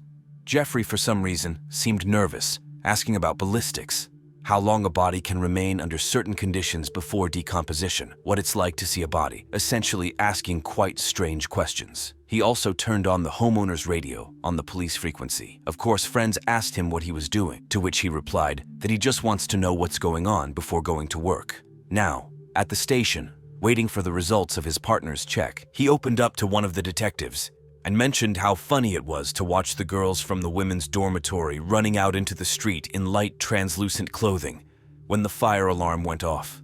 Such conversations were not illegal, but clearly inappropriate and unbecoming for a married officer tasked with protecting these girls, especially considering it was the same dormitory where the girls were suffering from strange calls and gunshots. Nevertheless, Jeffrey went to the polygraph examiner next. As part of the preparation, he was asked various questions, such as what he considered the best thing that happened in his life, to which he answered, working as a police officer. Jeffrey had worked as an operator for the rescue service and had tried to get into various police departments until he was finally hired by the university. And for his graduation, his grandfather gave him a pistol. The polygraph examiner casually asked which one, and he replied, Smith & Wesson, the same type of pistol from which the fatal bullets could have been fired. The polygraph examiner tensed up but didn't show it, remembering that Jeffrey Hodgson had been at the crime scene and knew how the victim was dressed, the position of the body, and the shell casings found. The polygraph examiner had to work somewhat unusually and formulate a variety of similar questions. For example, was the victim bound with a belt, stockings, wire, tape, handcuffs? And here the polygraph showed how Jeffrey Hodgson clearly reacted to handcuffs. That was enough to cast doubt on him. The detectives asked him to show the pistol given to him by his grandfather. The man agreed and said it was in the locker at the university. But there was no weapon there, and Jeffrey claimed that someone wanted to set him up, which was strange. If someone really wanted to set him up, the gun would have been there. Instead, Jeffrey's handcuffs were confiscated. They were taken to the laboratory and examined under a microscope. Traces of copper and lead, metals associated with bullets, were found on them. Considering that one bullet had fragmented upon impact with something hard, these could well have been the handcuffs. And on their inner rim, specialists found a tiny fragment of skin. However, extracting DNA from such a tiny fragment was not easy at that time and required time. Jeffrey was arrested on February 1, 1992, 6 days after Melissa's murder. After his arrest, it suddenly became clear that he didn't seem like a nice guy to everyone around him. Girls recounted how he would stop them on fabricated pretexts, claiming they were drunk. Ann Collins was stopped by Jeffrey almost a day before Melissa's murder. She parked her car in an almost empty parking lot, and he pulled up behind her, blocking her. She hadn't been drinking, so she didn't understand why he was asking her about it. Fortunately, the persistence of the young officer seemed strange to her, and she talked to him without getting out of the car, just opening the window slightly. Anne feared and imagined what could have happened if her boyfriend hadn't shown up, with whom they were supposed to have breakfast together. She's sure she would have been Jeffrey Hodgson's first victim. But when her boyfriend appeared, Jeffrey quickly got back into his car and just drove away. Unfortunately, the next evening, he stopped another girl, Melissa Hurstrom, without any reason. The students were horrified when they learned the name of the arrested man. After all, Jeffrey had escorted them to classes when they were scared, told them he was working on the case, and everything would be fine. In other words, he presented himself as a knight in shining armor, although they were actually afraid of him. The case against Hodgson was built on circumstantial evidence until 3 weeks after his arrest, when the DNA test results came in. The fragment of skin on his handcuffs belonged to Melissa Hurstrom. In 1993, 18 months after the murder, Jeffrey pleaded guilty to the murder in exchange for a life sentence with the possibility of parole. He limited his admission to just that and claimed he didn't remember anything about the crime itself. It's unlikely that this is true. He probably remembers every little detail. But even without his confession, detectives had a version of what happened to Melissa that evening. Jeffrey Hodgson patrolled the area of the college campus. It wasn't his first time stopping pretty girls. Unfortunately, Melissa was alone on the street that evening. She wasn't drunk, but she was alone. She didn't have her driver's license with her, and instead of a warning or a fine, Jeffrey Hodgson forced her to get into his car and drove her to the dormitory, where she got her license. He convinced her to take off her coat and put it on the back seat of the car so he could get a better look at her body. He was supposed to take her back to her car, but during the ride, he began to harass her. Melissa didn't like it, and she probably told him that such behavior would cost him his job. Another person might have ignored this, but not Jeffrey Hodgson. A man who considered being a policeman the best thing that ever happened in his life didn't see himself in any other role. He drove the girl to a remote parking lot, pulled Melissa out of the car, frightened her, handcuffed her, and led her around the corner of the building. This is where he pulled down her clothes, humiliating her, and reached a point where he was horrified by what he had done and saw the only way out for himself in murder. And he shot the girl in the back of the head. Later, he called the dispatcher so he and his partner could answer the call and find the body. After all, he knew for sure that he had left footprints in the snow and needed an explanation of how they got there. He manipulated his partner, allowing him to find the body and write the report. Jeffrey Hodgson also confessed to making threatening calls and shooting at the dormitory. He did this to once again respond to the call himself and appear a hero in the eyes of others. His cruelty quickly escalated, and it all ended with him killing a person. The former police captain, who headed the homicide department in 1992, said, in his opinion, Jeff Hodgson is a psychopath. It showed in how his crimes escalated. He believes if they hadn't caught him, he would have become a serial killer. He would have struck again. When he was formally dismissed in March 1992, representatives of the university found that he often stopped students, or rather female students, without informing the dispatcher. Once he called a girl's home several hours after arresting her for drunk driving, fabricated reports of robbery and an armed man on campus, as well as violated rules by waiting for students in bars outside the campus and following them to the student village, where he stopped them on suspicion of driving while intoxicated. It is believed that he made a call about a planned bombing against the university president and started fires, committing crimes that he himself investigated. He was not charged with other offenses investigated by the University of Toledo police. The prosecutor offered him a deal because the main evidence against him was DNA. They didn't even find his personal gun from which he fired at the dormitory and at Melissa. But if today all jurors know what DNA is and that it's practically a 100% guarantee that the accused is the real killer, in those years, DNA was new, just like a smeared fingerprint. The prosecutor was afraid that Jeffrey would be acquitted. At that time in Ohio, there was also no life sentence without the possibility of parole, as there is today.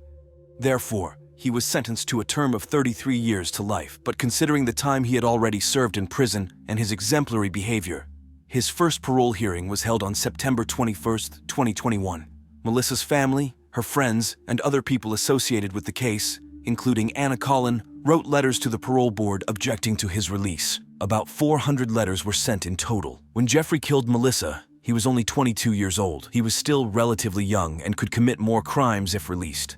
Furthermore, over the years, he never once contacted Melissa's family, never apologized, never attempted to explain what happened that night. Of course, his release was denied, and the next hearing will take place in 2031.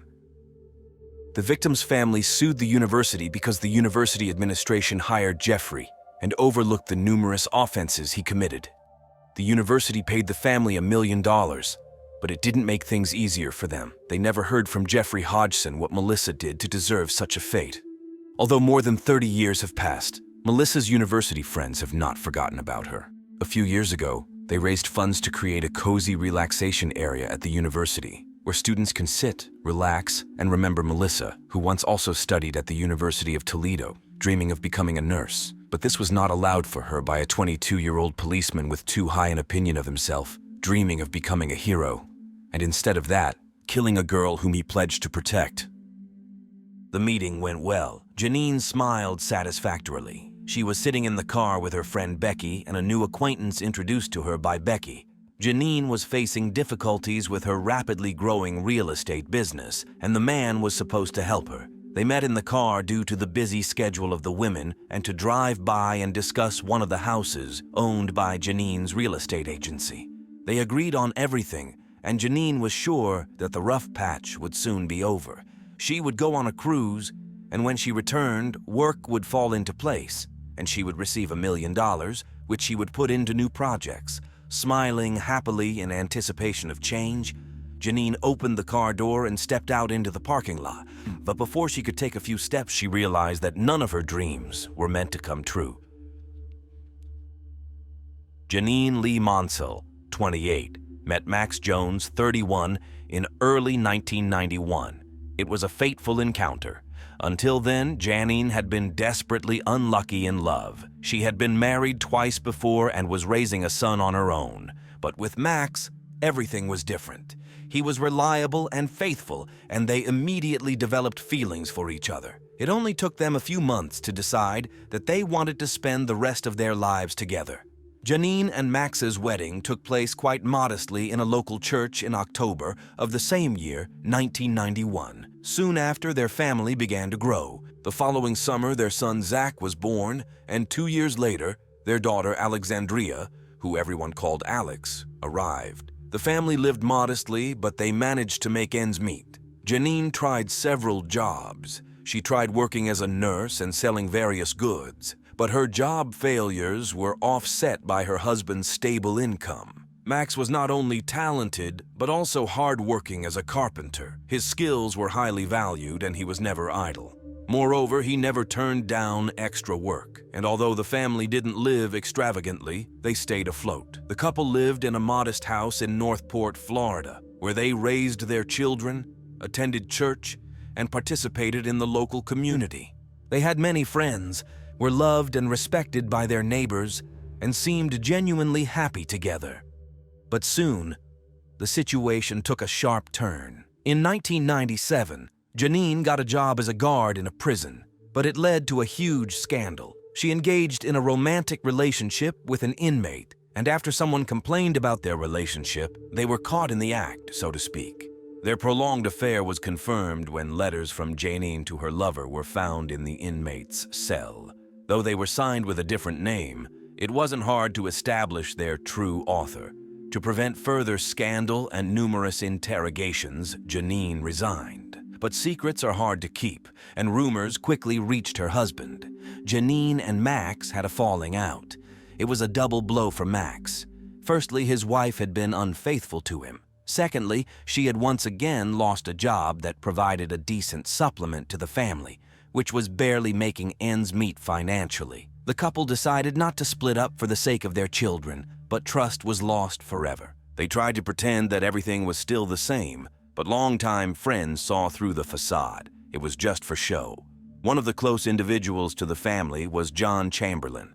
He met the couple at church, and since then, the two hard-working men, Max, working as a carpenter, and John, a locksmith, became best friends. Over the years, John observed how the spouses drifted apart. Janine and Max lived together, but besides their children and property, they had nothing in common. But gradually, even though love had long vanished from their relationship, the situation more or less stabilized.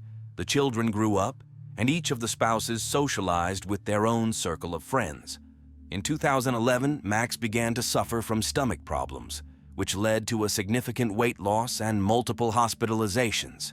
However, doctors were at a loss and couldn't find the cause of his illness. Prior to this, he had never complained about health issues.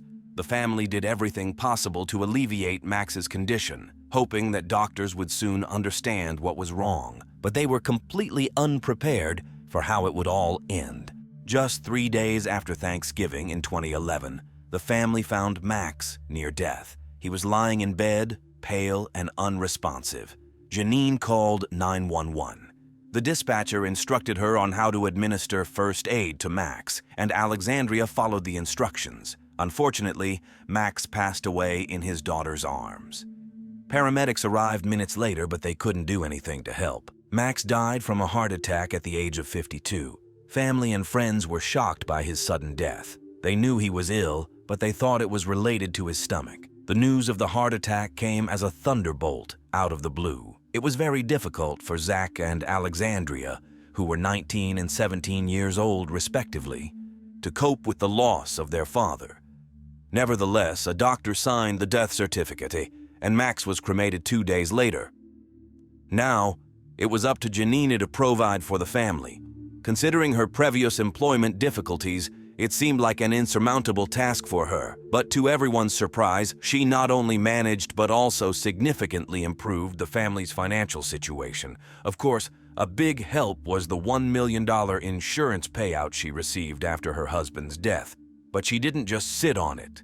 Using the money, she opened a real estate agency and began renovating and renting out homes. Like many cities in the USA, Northport experienced a real estate boom in the early 2000s. But the 2008 crisis hit the real estate sector hard, and many homes were foreclosed by banks. They stood abandoned, waiting for new owners. These homes became an opportunity for someone like Janine, who had the money to take advantage of the situation. Naturally, Janine also found herself and her children a better place to live. Explaining her actions by the need to move on, she sold the house and all of her late husband's belongings, including his musical and work tools, which he cherished dearly. But it didn't stop there. She began spending a lot of time with her new friend Becky. She drank, used drugs, and spent money on travels, cars, and even a second home in the Great Smoky Mountains area in Tennessee. To those who knew her behavioral changes seemed astonishing. It seemed strange to acquaintances that one could forget a husband with whom Janine had spent 20 years so quickly. Finally, changes awaited Janine in her personal life as well, when she met Matthew Riley Smith, a cable television installation technician. Matthew was only 26 years old. He was half Janine's age and only a few years older than her son. Nevertheless, in July 2012, Janine announced to everyone that she and Matthew had married during a recent trip to Las Vegas. Zach and Alexandria didn't like that their mother had remarried so hastily, especially considering that Max had passed away less than a year ago. They tried not to conflict with Matthew because he hadn't done anything wrong to them, but they disapproved of their mother's eagerness to move on so quickly. Nevertheless, Matthew Smith became a part of Janie Ain's personal life and business, but Matthew's help turned out to be insufficient. In fact, the business was so successful that Janine soon needed an employee, and she turned to her old friend, John Chamberlain. Besides being a locksmith, he had many other skills necessary for home repairs. Janine offered John a job with the condition that he and his 11-year-old daughter would live in one of her houses and pay a very low rent. It was a lucrative offer, and John agreed. Everything went well for a few months, but soon doubts began to creep into the man's mind. John Chamberlain was particularly troubled by the number of houses where all his work involved drilling the lock on the front door. Janine reassured him that this was just a routine part of the job, since the houses had been empty for a long time. There was no way to contact the previous owners and obtain keys. But John wasn't satisfied with this explanation. Nevertheless, he continued to do repairs for Janine, not taking any action, until one significant moment. His worst fears were confirmed when he answered a call from one of Janine's tenants. The tenant told him that a stranger had just knocked on their door and inquired about what they were doing in his house. To get to the bottom of the situation, John gave the tenant Janine's personal number. Within minutes, she called him back and was furious. John told her that if she was involved in something illegal, he didn't want to be a part of it. In response, she ordered him to vacate the house and sent Matt to deliver the message in person. The encounter between the men ended in a fight. Janine sent John an eviction notice, but he refused to leave, and the matter went to civil court. Additionally, John went to the police. He met with detectives and told them about his involvement in Janine's business, which he believed to be illegal. They listened carefully and said they believed his suspicions. This encouraged him to also share suspicions about the death of Max Jones. Despite Max's stomach problems, his heart attack came as a surprise, and it seemed that Janine wasn't grieving at all. She had remarried a younger man and was living a luxurious lifestyle.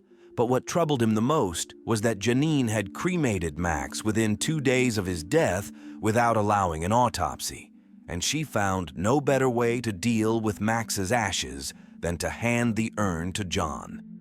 Thanks to John Chamberlain's tip-off, the police began monitoring Janine, hoping to learn more about her suspicious business and the death of her third husband, and the police found something. Although Janine and Matt were renovating and renting out properties, they had no connection to any of these houses. They hadn't purchased them or obtained ownership rights to rent them out. Janine would go to the tax assessor's office and file documents formally renouncing her rights to the properties, but with a forged signature.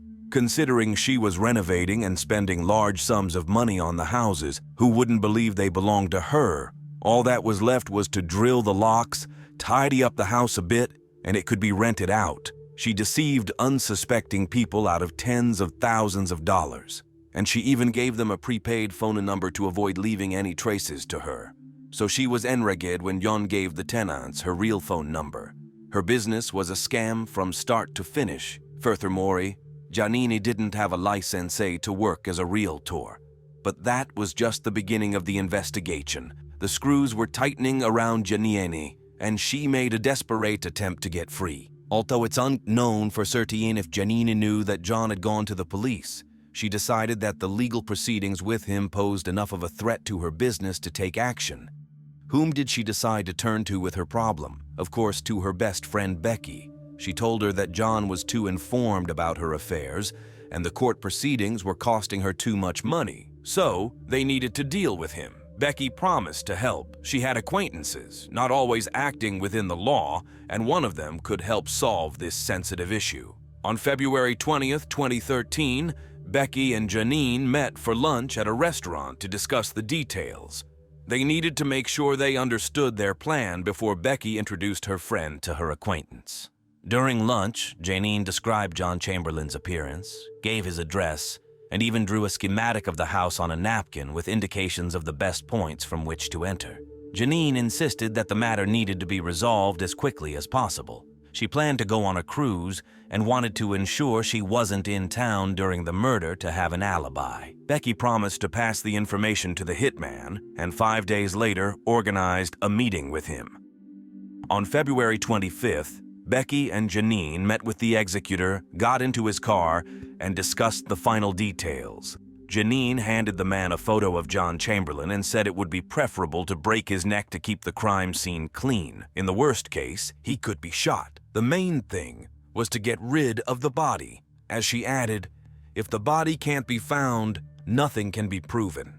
They drove past John's house where she explained how to break in and warned about any possible threats, such as the man's 11-year-old daughter. Waving her hand, she stated that the girl didn't concern her, and if she got in the way, they should deal with her too. The important thing was that her body wasn't found either. The driver stopped the car in the parking lot and at some point asked Becky to step out of the car to discuss the final details of the matter alone with Janine. As if the random victim in the form of an 11-year-old girl wasn't horrifying enough, by the end of the meeting, Janine made another chilling proposition. She asked if she could get 2 for the price of 1. She was tired of her 4th husband, Matthew Smith, and wished to rid herself of the burden and threat. Just on January 3rd, his life insurance policy worth $1 million came into effect, and he would be more useful to her dead than alive. Janine proposed getting rid of him a couple of weeks after John. But in his case, it was harder to accomplish because he might have a weapon on him, and there were surveillance cameras in the house. She suggested staging his murder as a carjacking. The killer agreed to all her terms, and she agreed to pay $4,000 for each man. She brought $1,000 with her, ready to hand it over immediately to confirm her seriousness of intentions.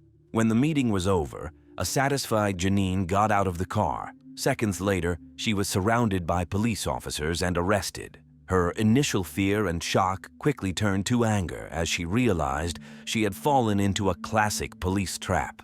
For the past few weeks, she had been the subject of an investigation under the codename Black Widow, and it was all because John wasn't the only one who went to the police. Janine's best friend, Becky, was also cooperating with the detectives. While she did have connections in the city's underworld, she chose to take a different path.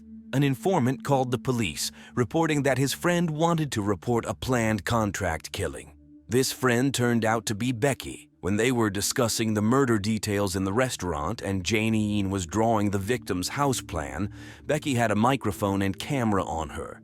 In the car, she introduced Janine to Officer Dominic Harris, who of course recorded the entire conversation.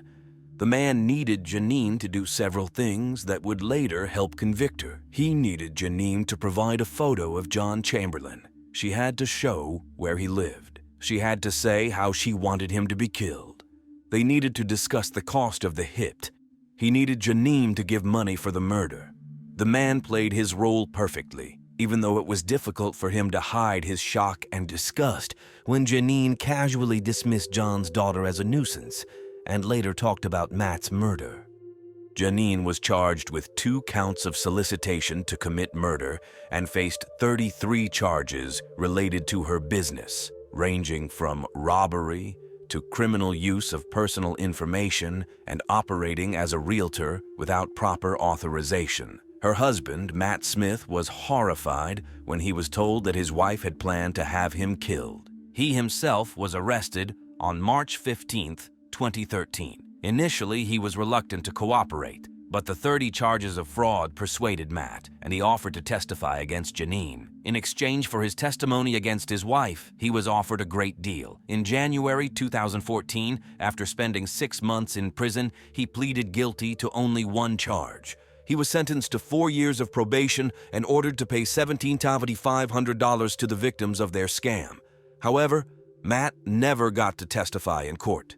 In May 2014, Janine announced that she didn't want to contest the charge. This means that she doesn't admit guilt, but is willing to accept the punishment that the judge will impose.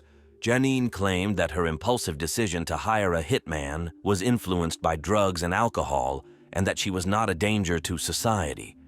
However, she was sentenced to life imprisonment without the possibility of parole. Of course, the police tried to investigate her involvement in the death of Max Jones. When John Chamberlain approached the police, they listened carefully to him and didn't dismiss his words because they had heard the name Janine Jones before. They had witness statements claiming that Janine Jones had approached them to obtain drugs that, in their opinion, were used to kill Max. However, in the state of Florida, if a doctor signs a death certificate stating that the death occurred due to natural causes, an autopsy cannot be performed. Not to mention that the quick cremation of the body deprived the police of any evidence. Officially, Max Jones died of a heart attack. As prophetically stated by Janine herself, if there's no body, you can't prove anything. Unfortunately, she was right about that. Nevertheless, Max's loved ones believe that it is right for her to spend the rest of her life in prison. During Janine's sentencing, John Chamberlain sat next to Max's father. When the judge rendered her decision and said that Janine would never be released, Max's father turned to John, placed his hand on his shoulder and said, "Thank you for achieving justice for my boy." Kauai is the Hawaiian island garden, rightfully bearing the title of one of the most beautiful places on Earth. Tourists come here to enjoy an unforgettable vacation, with jagged coastal cliffs, lush tropical forests, and no one notices the not-so-young man alone, handing out leaflets and telling the story of his brutally murdered daughter, Sandra. When Sandra Gallus was found strangled, the police quickly narrowed down the suspects to 2. The case seemed crystal clear and straightforward, but it took many years before justice prevailed, all thanks to one determined father. Standing at his daughter's grave, he vowed that as long as he lived, she would not be forgotten, and her case would be solved. This is the story of a father who remained the driving force behind the investigation, setting himself the goal of securing the conviction of his daughter's killer and allowing nothing to stand in his way. Sandra, the daughter of Toshi and Larry Mendonca, was born in Japan, her mother's homeland. However, the family later decided to move to the island of Kauai, closer to Larry's parents, as they were getting older and needed assistance. The family lived on a ranch, and Sandra and her older brother Lawrence Jr. adored the place. Few children could boast of having a waterfall right by their home. They spent a lot of time walking on the beach, swimming, and when they got hungry, they were surrounded by 2 fruit orchards where mangoes and citrus fruits grew. Sandra was very determined, responsible, and achieved her goals. From the age of 5, Sandra practiced gymnastics, performed in a cheerleading group at school, continued to participate in sports, and attended numerous clubs and groups, all while being raised in an environment that valued both Japanese and Portuguese traditions. The family's father, Larry, was a veteran of the Air Force, raising his children with discipline. In fact, he sought to instill independence and self-reliance in his daughter and son, insisting that Sandra pursue her higher education in Honolulu. The city seemed enormous to the girl from the small island, but she missed her native island of Kauai and her family, and visited as often as she could. It was during one of these visits that she met Darren.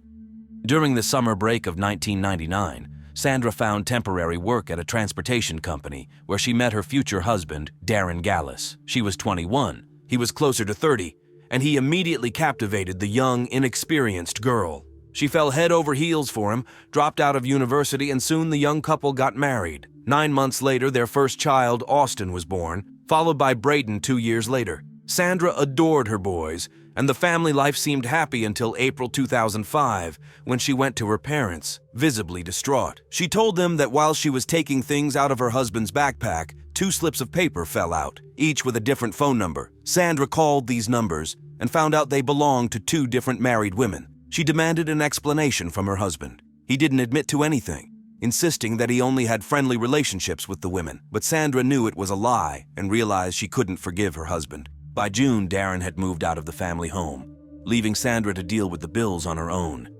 She began searching for work and landed a job as an assistant manager at a highly popular restaurant, considered one of the island's landmarks. Sandra seamlessly integrated into the restaurant staff, earning the appreciation of her colleagues, who joyfully watched as the quiet girl from the small island transformed into a confident, independent woman. She changed her image, spending more time with friends and relishing her newfound freedom. Moreover, she started receiving attention from one of the restaurant's chefs named Ryan Shinjo, who had recently moved to Kauai from Oahu. Sandra found these attentions very pleasing. Sandra's relationship with Ryan was nothing like her relationship with her ex-husband. The couple spent a lot of time together, going out, relaxing, attending concerts, and even traveling to Honolulu for shopping trips, where Ryan spoiled Sandra with expensive gifts, such as Louis Vuitton suitcases. It seemed that Sandra was very happy with her new boyfriend, and a new beautiful chapter of her life had begun. This continued until January 25, 2006, when Sandra's boss called her parents asking if they knew where their daughter was because she hadn't shown up for work. It was unusual for Sandra to miss work and not answer calls, but her parents, who were visiting her older brother in Dallas at the time, weren't worried, thinking she might have some urgent matters to attend to. However, at 3 o'clock in the morning, another call came in, a time when bad news usually arrives. Sandra's brother answered the call. Their father understood everything when he heard his son's prolonged scream, "No!" He would never forget that cry, dividing his life into before and after. Before and after the murder of his daughter, Sandra was found by her boyfriend Ryan. Since no one could reach her at 9:30 p.m., he went to check if she was home. The door was locked and no one answered. However, he went around the house, looked through the ventilation gap below the garage, and thought he saw a girl in the car. He couldn't open the garage himself, so he called a friend who quickly arrived with tools. Sandra was indeed lying in the car. She was slumped to the right on the passenger seat, face down. Her body had long gone cold. Sandra's shirt and bra were twisted. Bruises adorned her face. Her lip was split, and there were clear marks on her neck from strangulation. She had been choked with something thin, resembling fishing line. However, the arriving police officers couldn't find anything resembling a murder weapon. The girl was killed early in the morning, 10 hours before Ryan arrived, but it was impossible to determine the exact time of death. All of Sandra's belongings, including her phone, remained in place. Nothing was missing from her purse, car, or home. There were also no signs of violence. In other words, it was obvious that whoever killed Sandra did so in a fit of rage. Fingerprints of Darren and Ryan were found, but since one of them had lived in the house until recently and the other had been in a relationship with her, it didn't raise suspicions.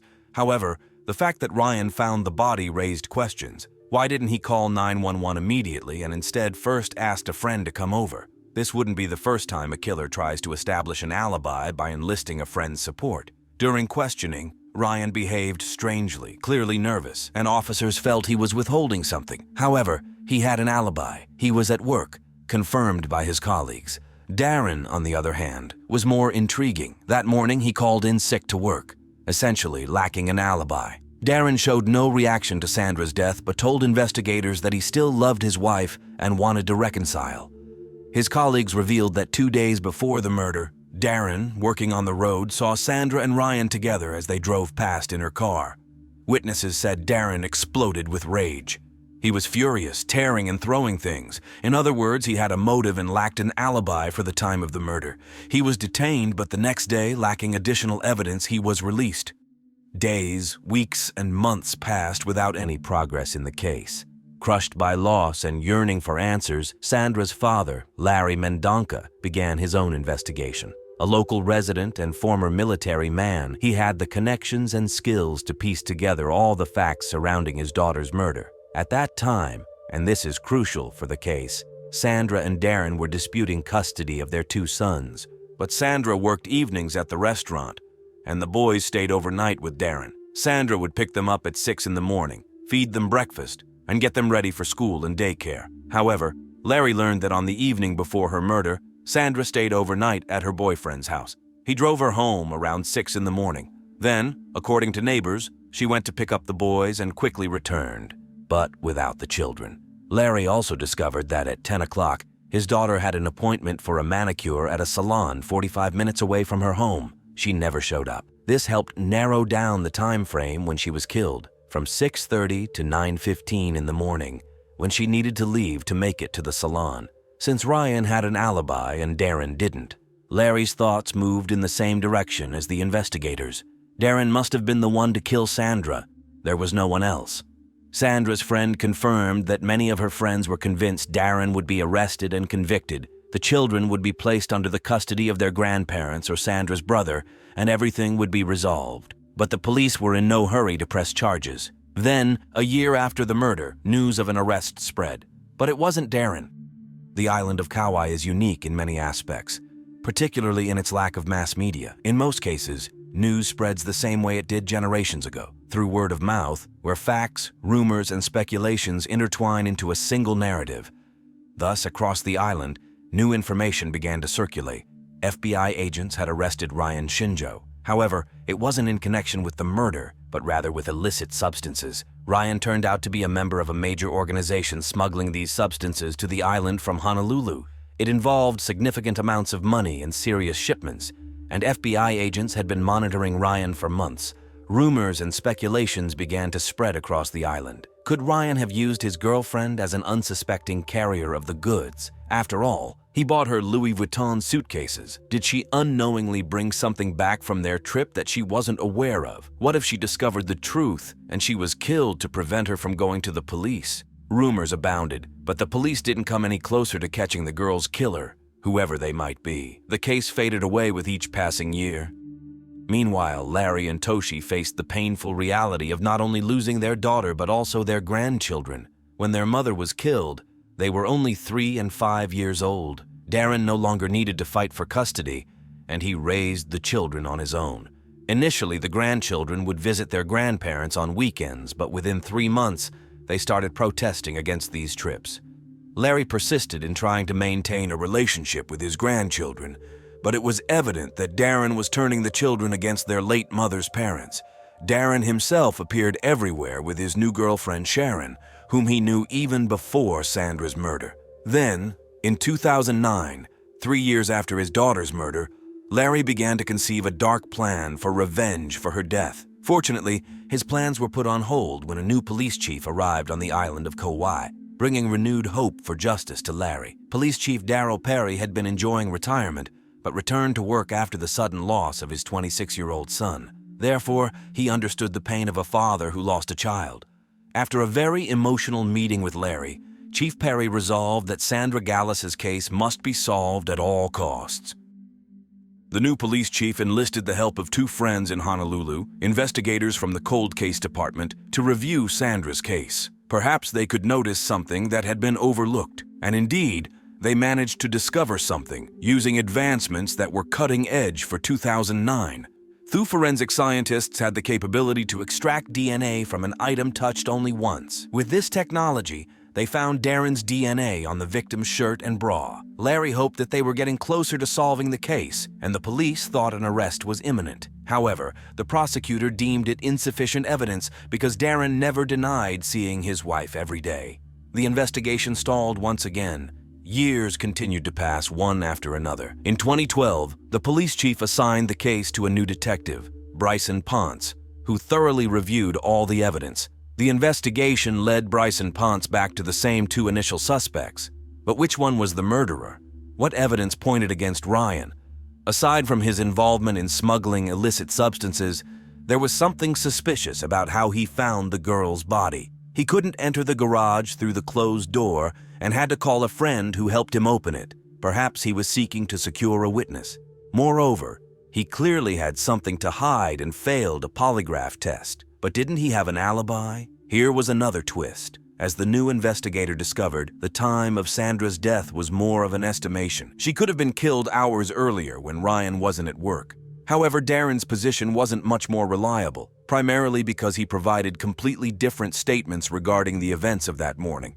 Initially, he claimed that Sandra had stopped by to pick up the boys.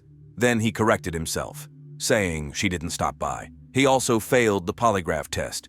But here's what's interesting. The couple were battling for custody, and Darren had the idea to keep a diary where he recorded all of his wife's shortcomings, such as when she failed to pick up the children on time. He hoped this would help him gain full custody. Reviewing the diary, investigator Bryson Ponce noticed that entries were made every day from January 1st until the 24th. But on the 25th, the day of the murder, it was blank. If Sandra hadn't shown up at all to pick up the children, Darren would have definitely noted it, given how detailed his previous entries were. Such a gift from her side he wouldn't have missed. After all, he couldn't have known about her death until late in the evening at the earliest. Interestingly, he didn't even call his wife to clarify when she would arrive, perhaps because he knew very well that she would never arrive again. The investigator found something else. Just 3 weeks before Sandra's death, she sent emails to her lawyer describing her husband as a cruel, dangerous man who viewed her as his property and was jealous of Ryan. She detailed how her husband grabbed her, shook her violently, and yelled at her never to call her boyfriend again. He also used the children to his advantage. When Sandra came to pick up the boys at 6 in the morning, he would refuse to open the door for a long time, shouting that he didn't want to wake up so early and demanding that she leave his house because she was allegedly intruding on his property, although he knew perfectly well that the children needed to be fed and taken to school and daycare. After conducting a thorough investigation, Bryson Ponce concluded that on that morning, Sandra did indeed come for the children, but she and Darren had a quarrel, and she was forced to leave without them. Darren, still enraged after the argument, followed her, parked his car on the street a little further from Sandra's house to avoid being noticed by neighbors, and when his wife got out of the car, he attacked her. Then, he simply went back home to the children. The investigator submitted the final report to the police chief and the prosecutor. The district attorney finally agreed to bring the case to trial because everyone believed that no one else but Ponce could do more for the case, and they would not find any new evidence. Darren was charged with his wife's murder. He pleaded not guilty and was released on bail. Sandra's relatives thought that the trial was imminent, but they were mistaken. Unexpected circumstances intervened. The district attorney, who agreed to bring Darren's case to trial, lost during re-election to her post, and her successor criticized her work. He stated that she tried to use the high-profile murder case for her own purposes, hoping it would increase her chances of re-election.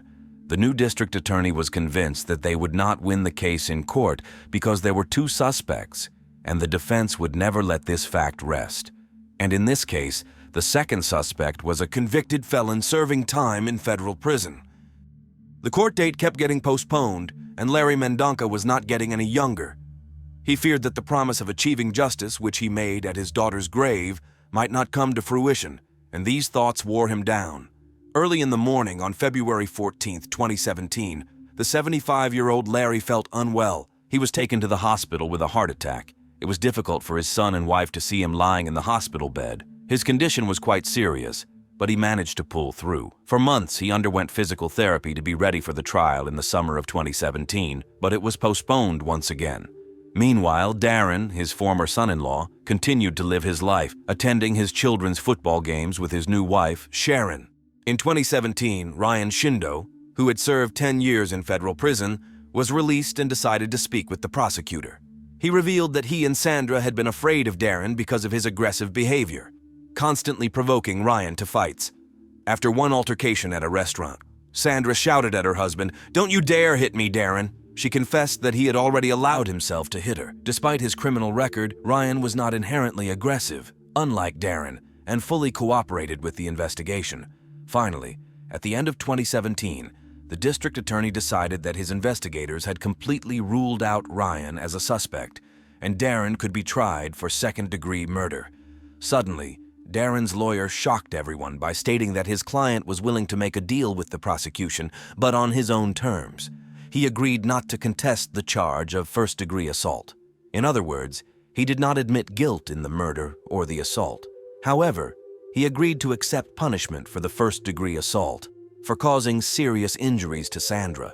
It sounded like mockery of justice, but the prosecutor still wasn't sure if he could prove the man's guilt in the murder and agreed to the deal. Larry Mendonca was disappointed and angry. In 2017, Darren could have been sentenced to either 10 years in prison or probation. This meant that despite brutally strangling his wife, he might not spend a single day behind bars. Everything was supposed to be decided on May 30th, 2018. Larry awaited the start of the trial with a large support group, family members, friends who knew Sandra, and people advocating for justice.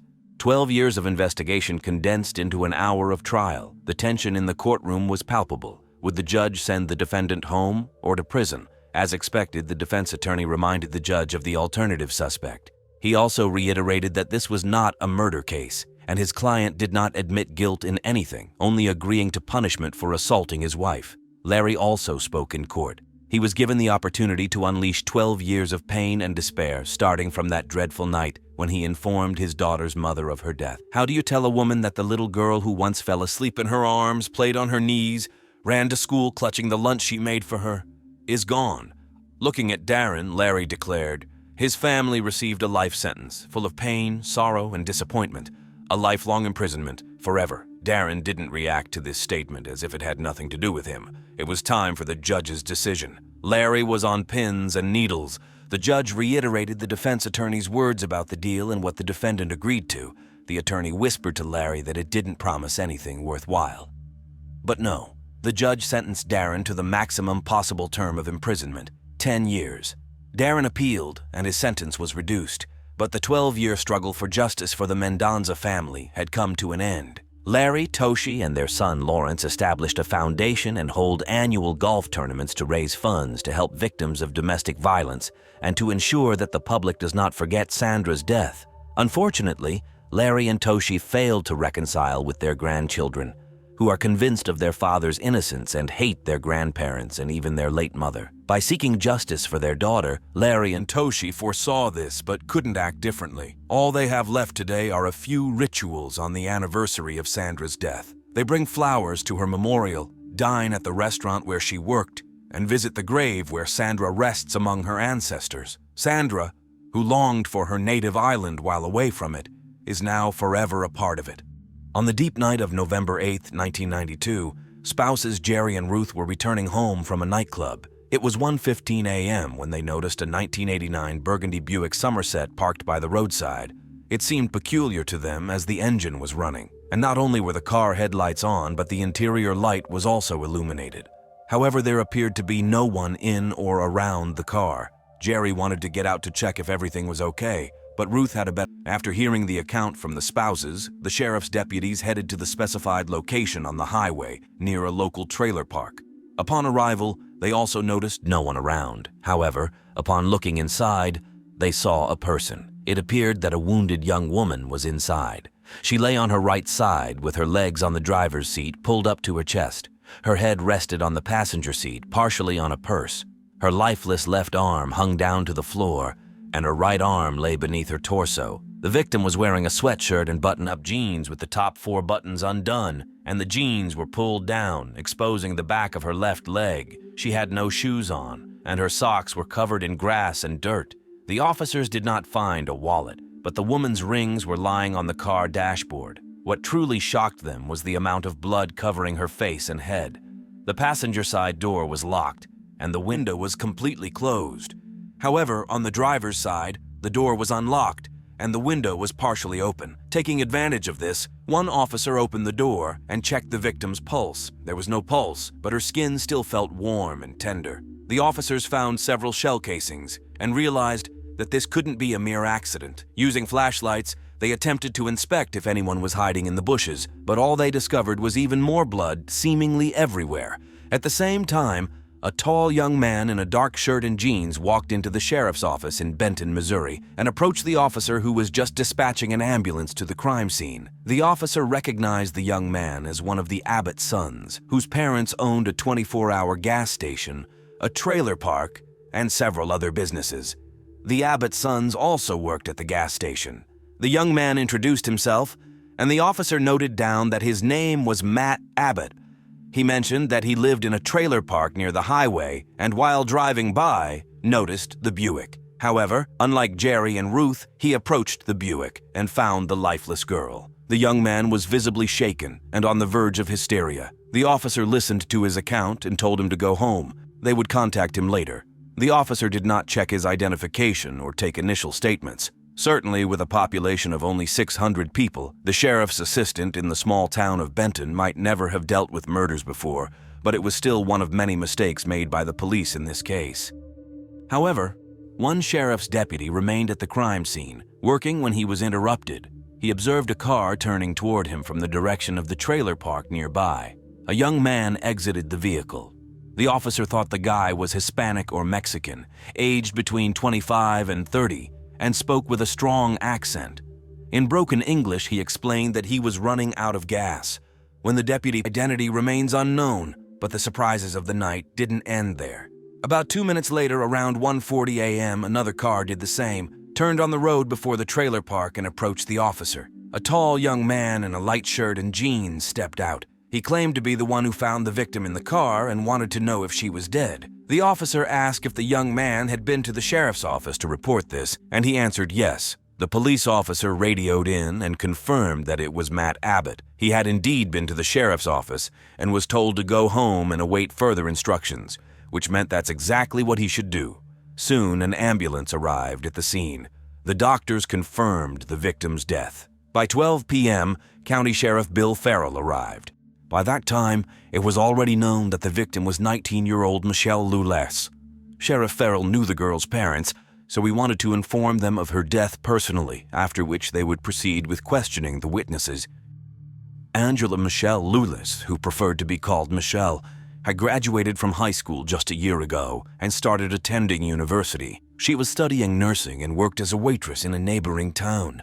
She still lived with her parents because her attempt to move out on her own fell through and her friend changed her mind and couldn't be her apartment mate. Michelle was very active. She sang in the choir, was a scout, and participated in various organizations. She also practiced martial arts, earning a green belt, and despite her petite stature of 152 centimeters, she was not an easy target. She clearly fought for her life, attempting to escape her assailant, but he caught up with her. The forensic pathologist confirmed that Michelle died from 3 gunshot wounds to the head and back, fired .38 caliber automatic pistol. Based on the trajectory of the bullets and the position of the body in the car, it was deduced that the assailant began shooting when Michelle was seated directly in the driver's seat, facing her killer. After that, 2 more shots were quickly fired. However, the attack began before that. Judging by the marks on the grass and the substantial amount of blood, Michelle was assaulted near the car, resisted, attempted to escape, but the killer caught up with her, brought her back to the car, and struck her head with a blunt object. These injuries were not fatal, but it was due to them that Michelle lost so much blood. Alcohol was found in Michelle's system, but only in small amounts, not exceeding the legal limit for driving. She did not consume any prohibited substances, and there were no signs of violence, although evidence suggested that Michelle had spent the evening with a man. Blood samples from 2 different types were found under her fingernails. Many fingerprints were smeared, except for 3 palm prints on the car's body. They could belong to Michelle, but during the autopsy, no one took her fingerprints, another oversight in the investigation. The first suspect and the person sheriff and his assistant spoke to was Michelle's boyfriend, Leon Lamb, the last person to see her alive. In reality, he wasn't exactly her boyfriend. Michelle and Leon had been on and off for several years. Michelle wrote in her diary that she deeply loved him and wanted more from him, but he felt he wasn't ready for it. Her desperate attempts to bind him to her by claiming she was expecting his child also proved unsuccessful. Nonetheless, the young couple occasionally met and spent time together. On that evening, they crossed paths several times, which was natural for such a small town. Later, when Leon returned home after his taekwondo training around midnight, he heard a knock on the door. It was Michelle, intoxicated. They chatted, made love, and she left about an hour later. Leon shared another intriguing detail. Michelle hesitated before heading home. First, she asked if she could stay at Leon's, and when he declined, she requested a ride home. She had never asked for such favors before. However, after that, she hastily gathered her things and left without fully fastening her jeans. She carried her bra and shoes in her hand. Considering that Michelle left at 12:45 a.m. and the witnesses, Gerry and Ruth, found the car at 1:15 a.m., it meant that the crime occurred within 15 minutes, as it took an additional 15 minutes to drive from Leon's place to where the car was found. Leon's family owned a gun, but it was not the same caliber used to kill Michelle. Leon willingly consented to a search of his car and passed a polygraph test. Next, the sheriff and his assistant questioned Michelle's best friends, Laisha Odell and Chantel Kreider. The girls confirmed Leon's account of crossing paths with them several times, but mentioned a slightly different time frame. They'd been aware of imminent danger and preferred not to be alone. It was time to talk to Matt Abbott, the young man who first discovered the victim's body. However, finding him wasn't as straightforward, and when officers inquired with Matt's father about his whereabouts, he replied that they had mistaken him for Mark. He claimed that it was Mark who spoke with them at the sheriff's office, because Mark lived in the trailer park near the highway. The twist in the story is that 23-year-old Matt and Mark are identical twins, and while they can be distinguished visually, They often successfully posed as each other. When officers finally managed to reach Matt, he confirmed that he was indeed at the sheriff's office. Matt told the police that he was heading home in a black Chevrolet pickup around 1:10 a.m. when he noticed a car with its headlights on. As he approached the car, he saw a person jumping into a ditch upon his approach. However, he couldn't get a good look at the person and couldn't provide a description. Moreover, this mysterious person never appeared in Mark's subsequent statements. Inside the car, Matt noticed a person, and based on the rings on their hand, he deduced it was a girl. Initially, he thought she had drunk too much and fallen asleep.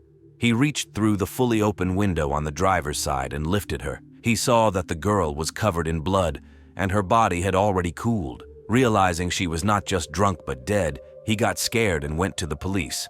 There were several peculiarities in Matt's statements. Firstly, how could he see Michelle's rings when the police found them on the dashboard? Secondly, why did Matt perceive her body as cold when the officers who arrived later described her skin as warm? Considering the timing, it seemed that she was killed just before Matt arrived, and her body couldn't have cooled down. Thirdly, the car window was half open, and physically, Matt couldn't have squeezed inside and lifted Michelle as he described. Lastly, why did he return to the crime scene? And how did it happen that he was in a different shirt and driving a different car? What if it was not Mark, but his identical twin brother Matt? Mark's account of the events continued to change. Later on, he remembered that after discovering Michelle murdered, he didn't immediately head to the sheriff's office, but instead went to a payphone in the store parking lot.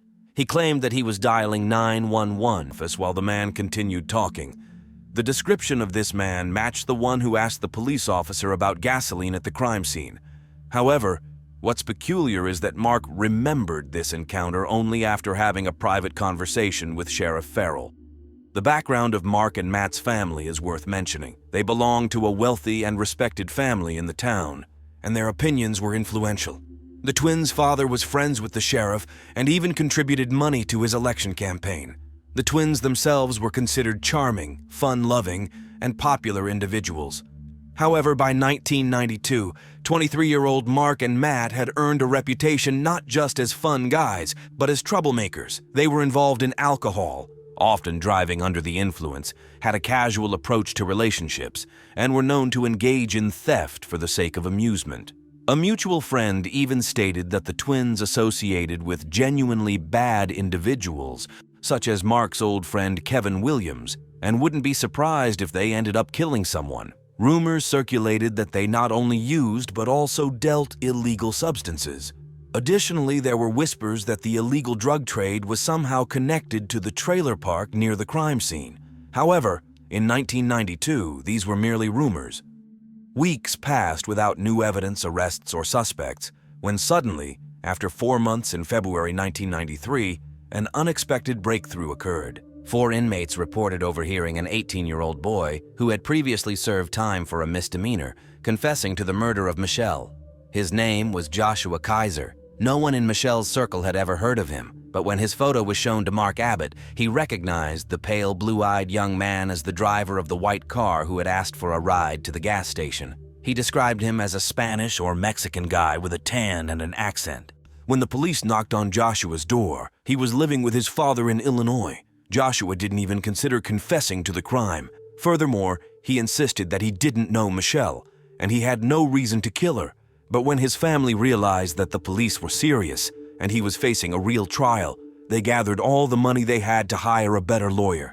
The lawyer spoke with the inmates who accused Joshua, and it turned out they conspired to accuse him because they were certain he was innocent and wouldn't be convicted for anything. While in jail, they remembered the Benton murder and decided to use it to their advantage. They suddenly decided to tell them that Joshua committed the murder so that the prosecution would reduce their sentences. However, when 2 inmates recanted their statements, 2 more took their place. Since Joshua was waiting for the trial in jail, his cellmates claimed that he confessed to the murder, and they even said he talked about it in his sleep. Despite the dubious testimony of the inmates, the trial proceeded, and Joshua faced charges for the murder of Michelle Lolis.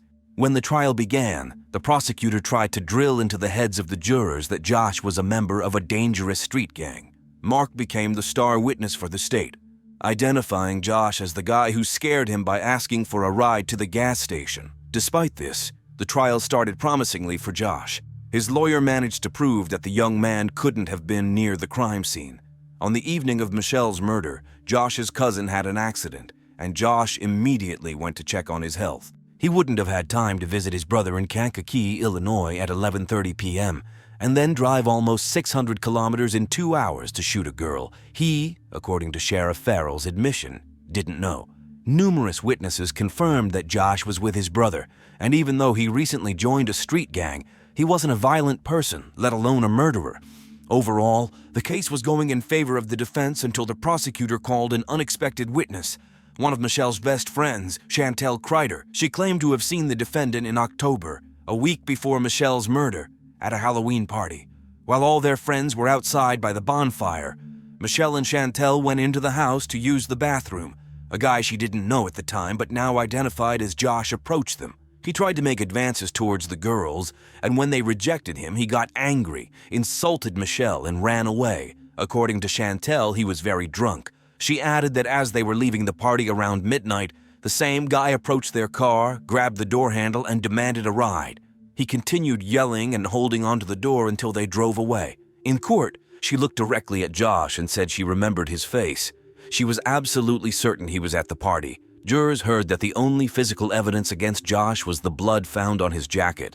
The prosecution had no fingerprints or DNA on Josh, and the blood type under Michelle's fingernails didn't match his. Nevertheless, due to the dubious testimonies of the inmates Mark and Chantel, after 3 hours of deliberation, the jury returned with a verdict of guilty. Josh was convicted of second-degree murder and sentenced to 60 years in prison. After Josh's conviction, several girls who attended the Halloween party, including the hostess of the house, reached out to Josh's lawyer, stating that Chantel either made a mistake or blatantly lied. They compiled a list of all the guests at that party, and Josh was definitely not among them. Moreover, they witnessed Michelle, Laisha, and Chantel leaving, and no one chased their car, holding onto the door handle. Furthermore, the guy who insulted Michelle was not a mysterious stranger.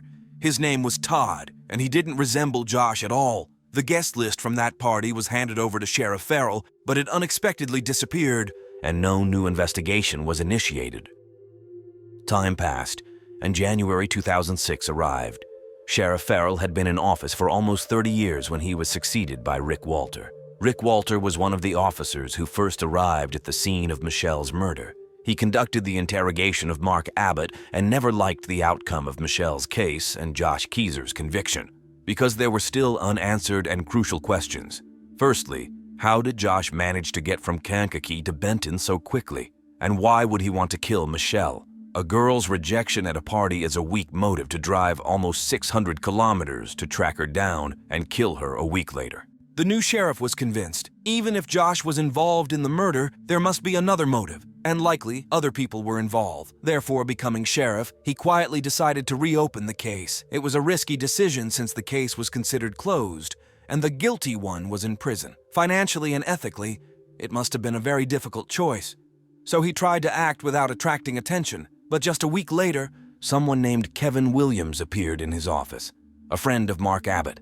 The new sheriff hadn't even compiled a list of suspects yet, and Kevin was already eager to tell him that he knew he was the main suspect. But he had an alibi, his wife, who was his girlfriend at the time of Michelle's murder. And on that fateful evening, they were together. Overall, it was a very strange visit that cast an even greater shadow on Sheriff Farrell, especially since he was the one who warned Kevin Williams that he was a suspect. Nevertheless, the investigation continued.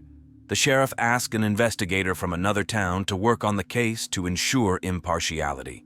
Initially, as the investigator began to review the evidence, it seemed like Josh had been fairly convicted. However, the more he examined the case materials, the more he realized that Josh did not belong in prison. Firstly, the inmates who initially cast a shadow on Josh recanted their statements, explaining that they just wanted to strike a deal with the prosecutor to get their sentences reduced. Then, a key prosecution witness, Chantel, admitted that she lied on the witness stand at the request of Sheriff Farrell, who spent several hours convincing her of the invaluable service she would provide to the investigation by linking Josh to Michelle. The blood supposedly found on Josh's jacket was not blood at all, despite what the jurors heard. Finally, the testimonies of numerous witnesses indicated that Josh did not know Michelle and was 600 kilometers away from her during both the murder and the Halloween party. Thanks to the efforts of the new sheriff, Josh was given the opportunity for a case review. All the evidence was presented to the judge, who had to decide whether to proceed with a new trial. However, on February 17, 2009, the judge made an unusual decision. Instead of a new trial, he declared Josh innocent of Michelle's murder. Josh spent almost 16 years, the prime years of his life, in the notorious Missouri prison known as the Walls. Although it is now closed, it was once a frightening place that earned the nickname 48 Bloody Acres in America. The fragile young man was repeatedly beaten there. He found himself on a hospital bed multiple times and admits that sometimes he thought it would be better not to regain consciousness. Finally, after 16 years of horror, he walked free as an innocent man. Although justice prevailed for Josh, it was still necessary to secure the conviction of the real killer or killers of Michelle. In 2009, the new sheriff decided to re-examine Michelle's belongings for DNA. On her sweatshirt, in the areas where the assailant might have grabbed her, 3 DNA samples were found in addition to Michelle's own DNA. One of these DNA samples matched Mark's, partially confirming his story. He claimed to have touched her left shoulder, but the DNA was found on the right side. Moreover, DNA was found on the inner side of Michelle's right arm. Under the girl's fingernails, they found her boyfriend's DNA, but he never hid the fact that they were together that night and were passionate lovers. In 2013, Michelle's body was exhumed to study the DNA on her body. This could have been done in the year of the murder, but for some reason, it was not. The sheriff went ahead with this, rereading the report on the initial autopsy, which stated that there were non-lethal wounds on her hands, most likely scratches. Unfortunately, the results were not obtained because the pathologist washed the body and covered it with a substance that prevented DNA analysis. However, the samples are still stored in the laboratory in case technological advancements allow for their future examination. What about Mark Abbott, who was the main prosecution witness in the trial against Josh? While the unjustly convicted young man continued to languish in prison, many people reached out to the police with information that pointed not to Josh but to other individuals. Mark Abbott, Matt Abbott, and their father, involved in a large network of illegal substances trade in Missouri. The sheriff seemed to know a bit more than he wanted to reveal. After the trial of Josh, a major operation took place, leading to the arrest and interrogation of many involved in this network. In 1997, the same year Mark Abbott was sentenced to 20 years in connection with illegal substances, he told an officer during an interrogation that on the night of Michelle's murder, he was with his friend Kevin Williams, and it was Kevin who shot Michelle. According to him, Kevin and Michelle had a romantic relationship, and she told him she was expecting his child. That evening, Kevin wanted to talk to her. They followed her car and Mark flashed his headlights for her to stop. However, the conversation did not go well, Kevin and Michelle argued, and Mark heard gunshots. After that, Kevin fled towards the trailer park while Mark went to the sheriff's office. Sheriff Farrell later claimed he had not seen Mark's statements, but that was untrue, and there was more to it. Mark was not the only witness connecting Kevin to the crime scene. On the night of Michelle's murder, a man named Dallas Butler was riding his motorcycle to his mother's house in Mississippi when his headlights illuminated a parked car in the darkness. He saw a woman lying on the steering wheel and a man in a red cap standing beside the car, partially leaning inside. The man told him to go on because everything was fine, but the motorcyclist remembered the woman not moving, seemingly unconscious, and he did not like the situation. He reported it but heard nothing more about Michelle's case until 2009. In 2015, he was invited to the police for identification, and Dallas chose a photo of Kevin Williams as the person he saw near Michelle's car that night. All this happened exactly 2 months after Kevin's wife, who had once provided him with an alibi for that evening, left him and claimed that he was not with her that night. Mark's statements answered many questions about what happened that night, especially why Michelle stopped just 2 kilometers from home in the middle of the highway. Moreover, if Kevin could escape towards the trailer park after the murder, Mark could have returned to the crime scene to pick up his friend, because that moment always raised many questions. But there is one nuance. None of Michelle's friends heard her mention that she was dating Kevin. There was no mention of him in the girl's diary, where she detailed all her relationships. Instead, Michelle told her friends that she found Mark Abbott attractive. But there's a problem. There are 2 of them, Mark and Matt, twins, and the sheriff still does not know which one reported the murder to the station and which one returned to the crime scene.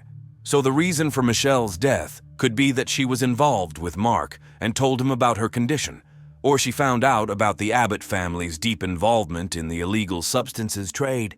Even a friend of the Abbott family, the owner of a gun store, heard Mark say he took care of the scumbag. But after so many mistakes on the part of inexperienced assistants to Sheriff Benton, it will be challenging to get to the truth. Essentially, Kevin will claim that the killer is Mark, while Mark will insist that the killer is Kevin. However, the fact that they almost openly declare this suggests they consider themselves untouchable. Analyzing the course of the investigation into this case, one can argue that the killer would not have gotten away with this crime anywhere else but in Benton.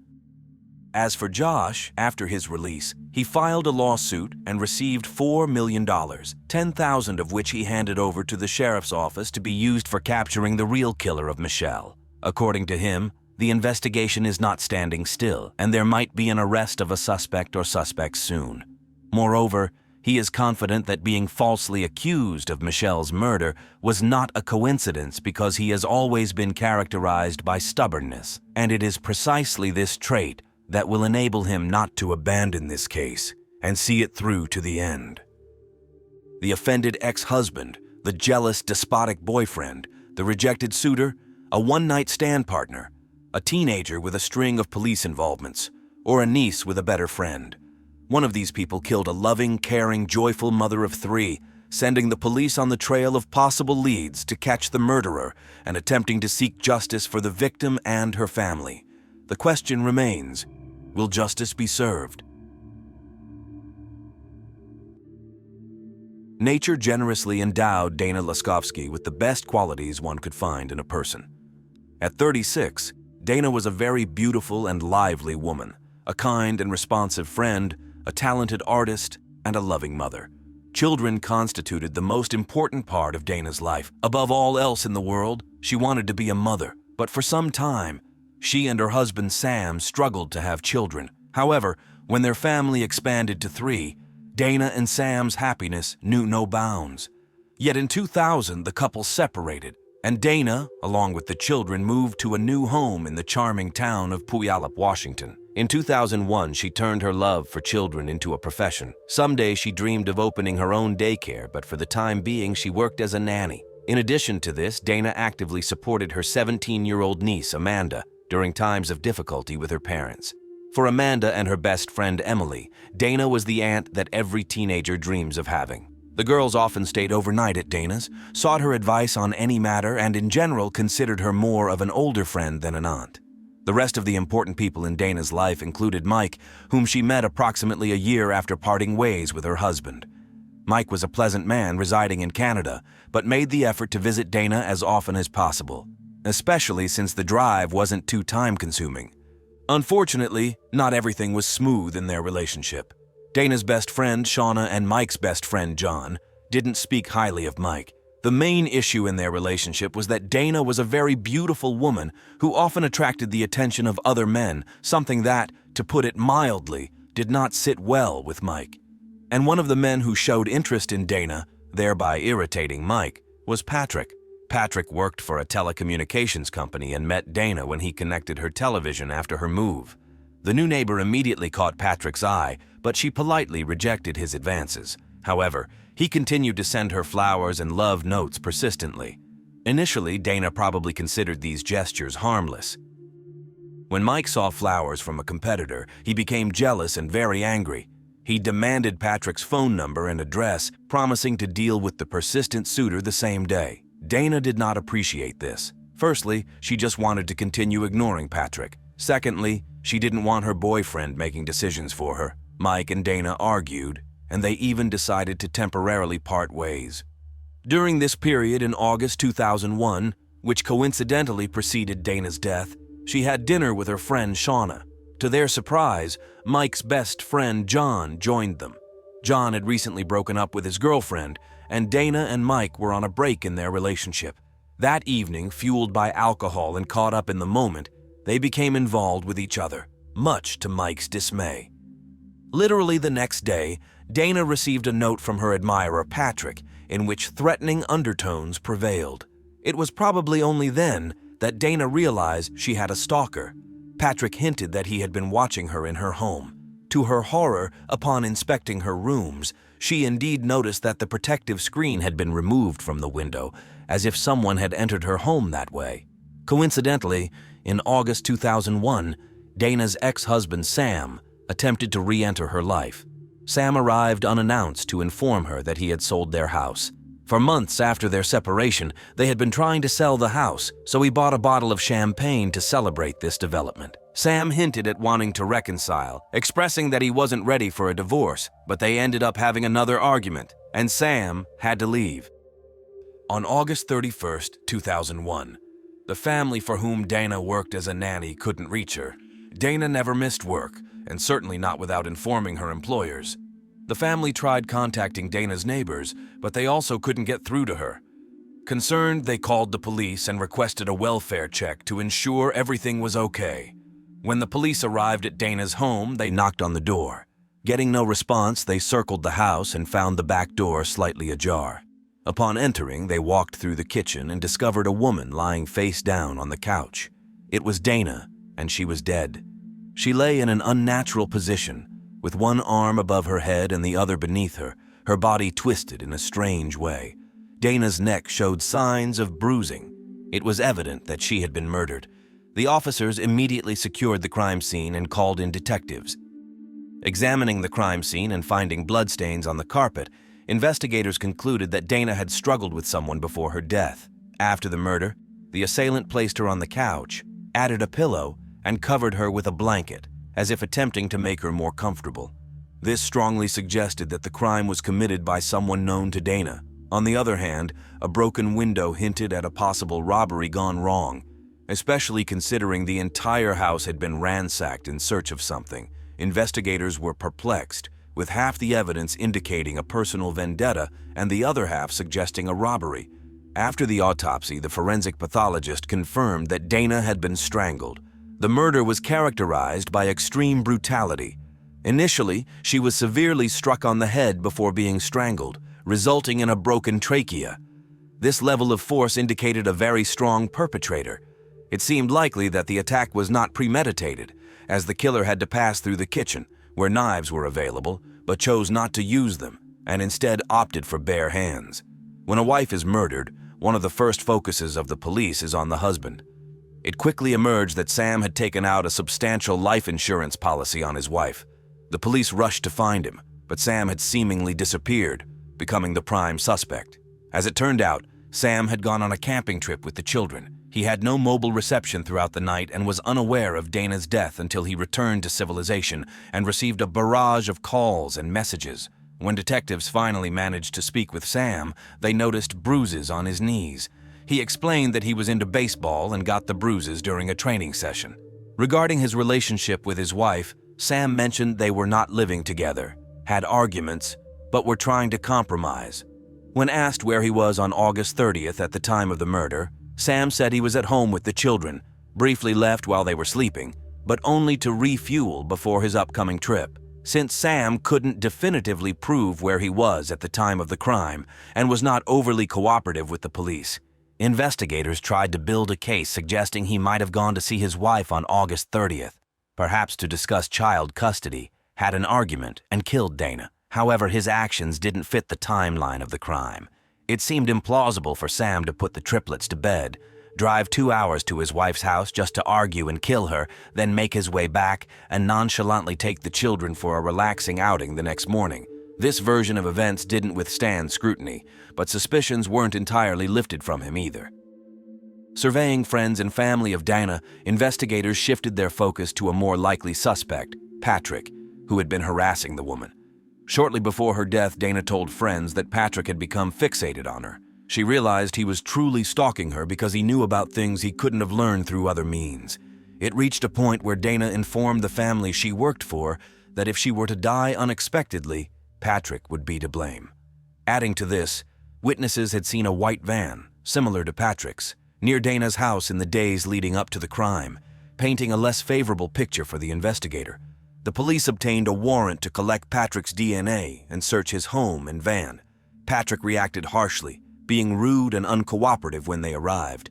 However, as officers began the search, Patrick reviewed the search warrant and only then realized they were investigating Dana's murder. He had initially thought they had come to arrest him for harassment. Once he grasped the gravity of the situation, his behavior immediately changed. Patrick agreed to provide fingerprints, a DNA sample, anything to assist the investigation. He also mentioned his whereabouts on the night of the murder. After work, he stayed late with friends. His alibi was fully corroborated. Detectives reluctantly had to acknowledge that Patrick had been incredibly lucky because many witnesses and circumstantial evidence had pointed to him. Deprived of a potential suspect, investigators turned their attention to Mike, Dana's boyfriend. However, before they could talk to the Canadian, they discovered interesting information about him. Dana's best friend, Shauna, reluctantly admitted that Dana was unhappy with Mike's constant control lately. Additionally, Dana had cheated on Mike with his best friend, John. Curiously, John was genuinely in love with Dana, desired a serious relationship, and believed Mike wasn't a suitable match for her. In Dana's infidelity with John, investigators saw a clear motive. Mike could have committed the crime out of revenge, aligning with the theory that the attacker was someone Dana knew. When investigators traveled to Canada and spoke with Mike in person, they saw a man deeply affected by the loss of his loved one. He disclosed that he was already aware of the infidelity and had forgiven Dana. On the night of the crime, he couldn't reach Dana by phone. Displeased with how their last meeting ended, he decided to drive to her. Investigators were optimistic, thinking they finally had a breakthrough in the case with a suitable motive: jealousy. However, Mike continued his narrative, revealing that he was stopped by Border Patrol. They halted him, then turned him back because his driver's license had expired. This information was confirmed by Border Control. While investigators considered the possibility that Mike might have found another way to enter the States, they were beginning to realize that this was yet another dead end. All the likely suspects in Dana's murder had alibis. Frustrated after 5 months of investigation, the Washington police sought assistance from an FBI profiler to help them create a profile of the perpetrator. Notably, they hadn't completely ruled out Dana's husband Sam as a suspect at that point. However, the profiler confidently stated that Sam wasn't the one who killed his wife. If Sam had committed the crime, it would have been planned, and he would have used a weapon. Moreover, Sam could have easily devised an attack plan during the 2-hour drive from his home to hers. The crime wouldn't have occurred on a day when he had custody of the children. Even if it was an unplanned attack, there would have been bruises on Dana's face, because a man in a fit of rage would start with facial blows. Shocked by the news of Sam's innocence, the profiler asked if any of the people they interviewed displayed signs of remorse. He reminded the detectives that Dana knew her killer, and they were now searching for someone haunted by guilt. The police tried to look at the case from a different angle. It was then that they discovered something that matched this rather specific characteristic. In the book where guests could leave farewell messages at Dana's funeral, Amanda, her niece, left a rather interesting note. She apologized to her aunt for not being the best niece, and wrote that she had been sober for 37 days, refraining from any prohibited substances. In principle, these words did not contain anything incriminating, especially considering that the girl had lost her beloved aunt, who had always been a friend and support to her. Nevertheless, there was something in them that made the investigators take a closer look at her. Amanda was invited to the police station for questioning. Now, with Dana, her protector, absent from her life, Amanda found herself in even worse company than before. The girl was genuinely devastated by Dana's murder, and shared that her aunt had always been the person she could turn to when she had problems or when her relationship with her parents was strained. The police asked Amanda if she knew anyone who would go as far as to murder a woman who cared so much for her. They reminded her of how horrifying the last moments of her aunt's life were, possibly even showing her some images, and the girl broke down. She provided the police with the name of one of her friends, Blaine. Amanda told the police that Blaine had a violent temper and had once tried to push her onto the couch and assault her when she rejected his advances. She added that he had also been in Dana's house, and after her murder, he observed the crime scene from across the street while forensic experts worked. Furthermore, after her aunt's murder, she noticed scratches on his hands.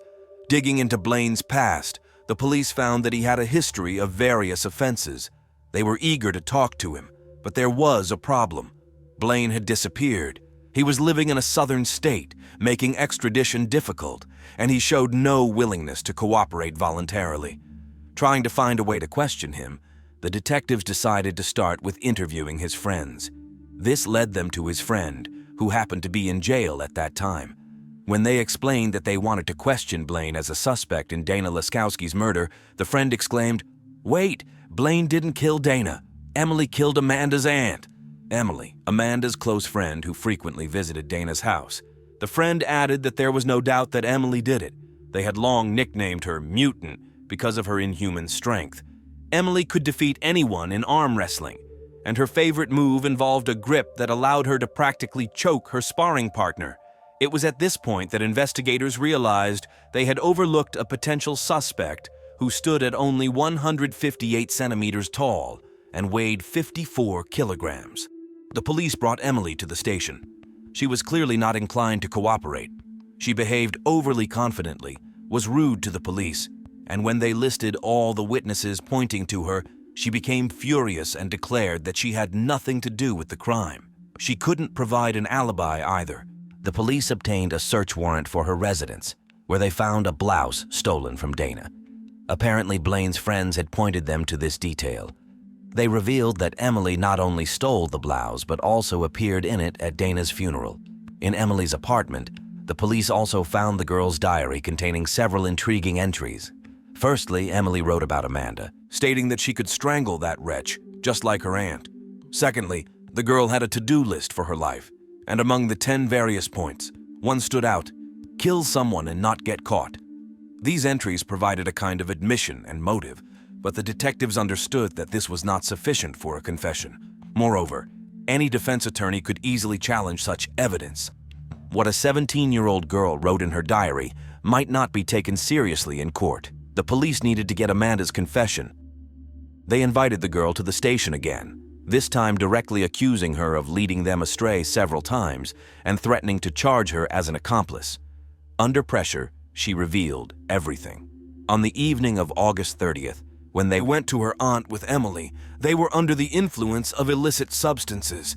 The teenagers wanted to ask Dana for money, but Emily behaved strangely, rudely, and sharply towards the homeowner, forcing her to ask the girls to leave. Emily refused to leave. Then Dana gently touched the girl's shoulder to escort her to the door, but Emily suddenly became furious. She struck Dana on the head.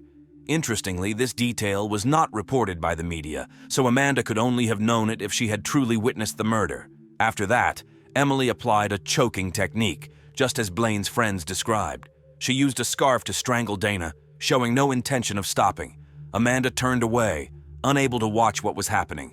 She heard a crunch, then wheezing, and finally, it became very quiet. Dana was dead. The girls took the money they could find and left. Amanda admitted that she did not expect everything to end this way. She thought Emily would simply anger Dana to the point where she would forbid them from coming to her home again. Detectives now understood that the crime was both an attack on a carefully chosen victim and a robbery. On the one hand, the girls needed money. On the other, Emily envied her friend's relationship with her aunt, and out of jealousy, she decided to get rid of Dana once and for all. On March 13, 2003, Emily Lonborg was charged with first-degree murder. She had already turned 18, and they were planning to try her as an adult. However, prosecutors were not confident they could secure a conviction. Emily did not confess to anything. The testimony of Amanda played a significant role, but it couldn't be relied upon since, upon seeing her friend in the defendant's seat, Amanda might retract her statements. If charges were brought against Amanda, she could invoke the right to remain silent. Even with Amanda's testimony, prosecutors were uncertain they could convince the jury that a petite teenage girl could strangle an adult woman with her bare hands. They made what was perhaps the right decision in this case. They negotiated a deal. Emily admitted guilt to involuntary manslaughter and received less than 7 years of imprisonment. Amanda was not charged. Justice, to some extent, prevailed. However, this case leaves a bitter taste because, in prison, Emily exhibited model behavior. Additionally, the time she spent in pre-trial detention was counted towards her sentence. Therefore, after just 5.5 years, she became a free person. She got married, changed her name, and became a mother. Emily Lonborg, who left 3 children without a loving mother, now enjoys the life she stole from her victim. In 2016, a suburban train was moving along its usual route towards Berlin when suddenly one of the passengers felt unwell. Unfortunately, it was not possible to save him, and the 37-year-old man passed away due to heart failure. Despite the sorrowful nature of his death, he died of natural causes. However, his departure from life triggered a chain of events that led to the resolution of a case that had remained a mystery for 23 years. The German town of Bad Belzig, which was simply known as Belzig until 2010, is located 70 kilometers southwest of Berlin. Today, it is home to 11,000 people. Bad Belzig is considered a historic town because it houses the medieval fortress of Eisenhart Castle, Burg Eisenhart, first mentioned in a document from the year 997, issued by Emperor Otto III, which is quite impressive. Apart from the castle, one of the main attractions of the town is the thermal complex called Steintherm, where families and groups of friends often gather on weekends for leisure and relaxation. Overall, Bad Belzig appears to be an excellent town for family living. Among the families who settled in the town was the family of Andrea Lohagen. Andrea, her sister, as well as their parents Rosemarie and Freddie, lived on the outskirts of the city in a new residential complex. Andrea was born on January 6, 1977, and by 1993 had grown into an attractive 16-year-old girl. Andrea was in the 11th grade and eagerly awaited finishing school. As one of the top students in her class, she felt confident about her future studies at the university. She was a responsible, intelligent, serious, well-read girl, yet sociable and friendly. Everyone who knew her sincerely loved her. On Thursday, October 7, 1993, there were only 2 school days left before the holidays. Naturally, Andrea was looking forward to the upcoming vacation, shopping, parties, and meetings with friends. On that day, her parents decided to spoil their daughter and took her to a large shopping center where they bought Andrea a pair of platform shoes and Levi's jeans she had been eyeing for a while. At 6 o'clock in the evening, when they returned home, Andrea, as usual, turned on the music cassette of her favorite band, Alphaville, and began selecting what to wear with her new items. Of course, she was in high spirits. Indeed, like any teenager, she couldn't wait to show off her new outfit to her friends that same evening. And Andrea knew the ideal place to reach as large an audience as possible for this. After dinner, around 8 o'clock in the evening, Andrea called her friend to arrange a walk, but she was already in Potsdam. Pogo was the name of the local club where teenagers like to gather. As it often happens with clubs in small towns, it was conveniently located equidistant from the homes of local families, and Andrea and her friends were regular visitors.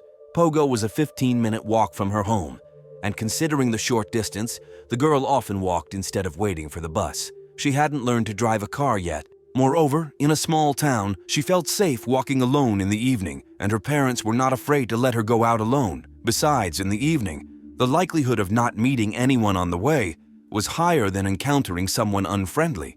So, on October 7th, as always, Andrea decided to walk, first asking her parents for permission to leave for a few hours. They agreed, asking her to return no later than 10 o'clock. Andrea agreed without argument and left home at 8 o'clock in the evening. That evening, as always when their daughter left home, her parents stayed awake, expecting Andrea. But when the clock struck 10 in the evening, the girl hadn't returned home. At first, the parents thought she was caught up socializing with friends and either forgot about the time or didn't manage to leave the club on time. They waited a little longer, constantly peeking out the window, hoping to catch a glimpse of their daughter. An hour passed, then a second, but it grew later, and Rosemarie and Freddie became increasingly worried. What troubled them particularly was that Andrea was one of the best students in her class, which meant she knew she had to go to school the next day. Therefore, it seemed unlikely for her to intentionally stay out late. It was completely out of character for her because she was a very responsible girl who always came home on time and listened to her parents. Complicating matters was the fact that in 1993, teenagers didn't have mobile phones. Andrea couldn't write or call her parents if she was delayed, and they couldn't find out her whereabouts. By 12:30, unable to contain their worry, the parents began calling her friends, hoping that perhaps she stayed the night at one of their places, as they were closer. But of course, that wasn't the case. No one knew where she was. At 1 o'clock in the morning, driven mad by worry, her father Freddie decided to look for her himself. He drove several times along the road she should have taken to the club, went through other, more remote streets, but he couldn't find his daughter. Shortly before 4 o'clock in the morning, he went to the police station and reported his daughter missing. He probably hoped that the police would act immediately because several hours had passed since she was supposed to return home, but he was mistaken. Officers believed it was too early to take any action. Although this was extremely upsetting and disappointing for the girl's parents, those were the rules. The police often receive reports of missing persons, especially when it involves a teenager, and they prefer to wait a day before taking action because teenagers usually return on their own the next morning. On the other hand, how many reports of missing teenagers could the police get in the town of 11,000 people? Besides, Andrea wasn't a problematic teenager. She had no reason to run away. No conflicts at home or with friends. Andrea was a happy girl who had just returned from shopping. The holidays were near, and she was allowed to hang out and enjoy her youth with friends. Her parents were convinced that Andrea wouldn't have run away, but the fact remained. For Rosemarie and Freddie, this must have been a real nightmare. Sitting at home, unable to rest, fearing for their daughter's life, constantly imagining scenarios of what might have happened to her, knowing that nobody was even looking for her. On the following day, January 8th, Andrea's mother, Rosemarie, also attempted to search for her daughter independently. It's understandable that waiting for the police to take action might have been a real torment. She walked through the town center and along the path Andrea was supposed to take. About 100 meters from the Pogo Club, she noticed a wooded area.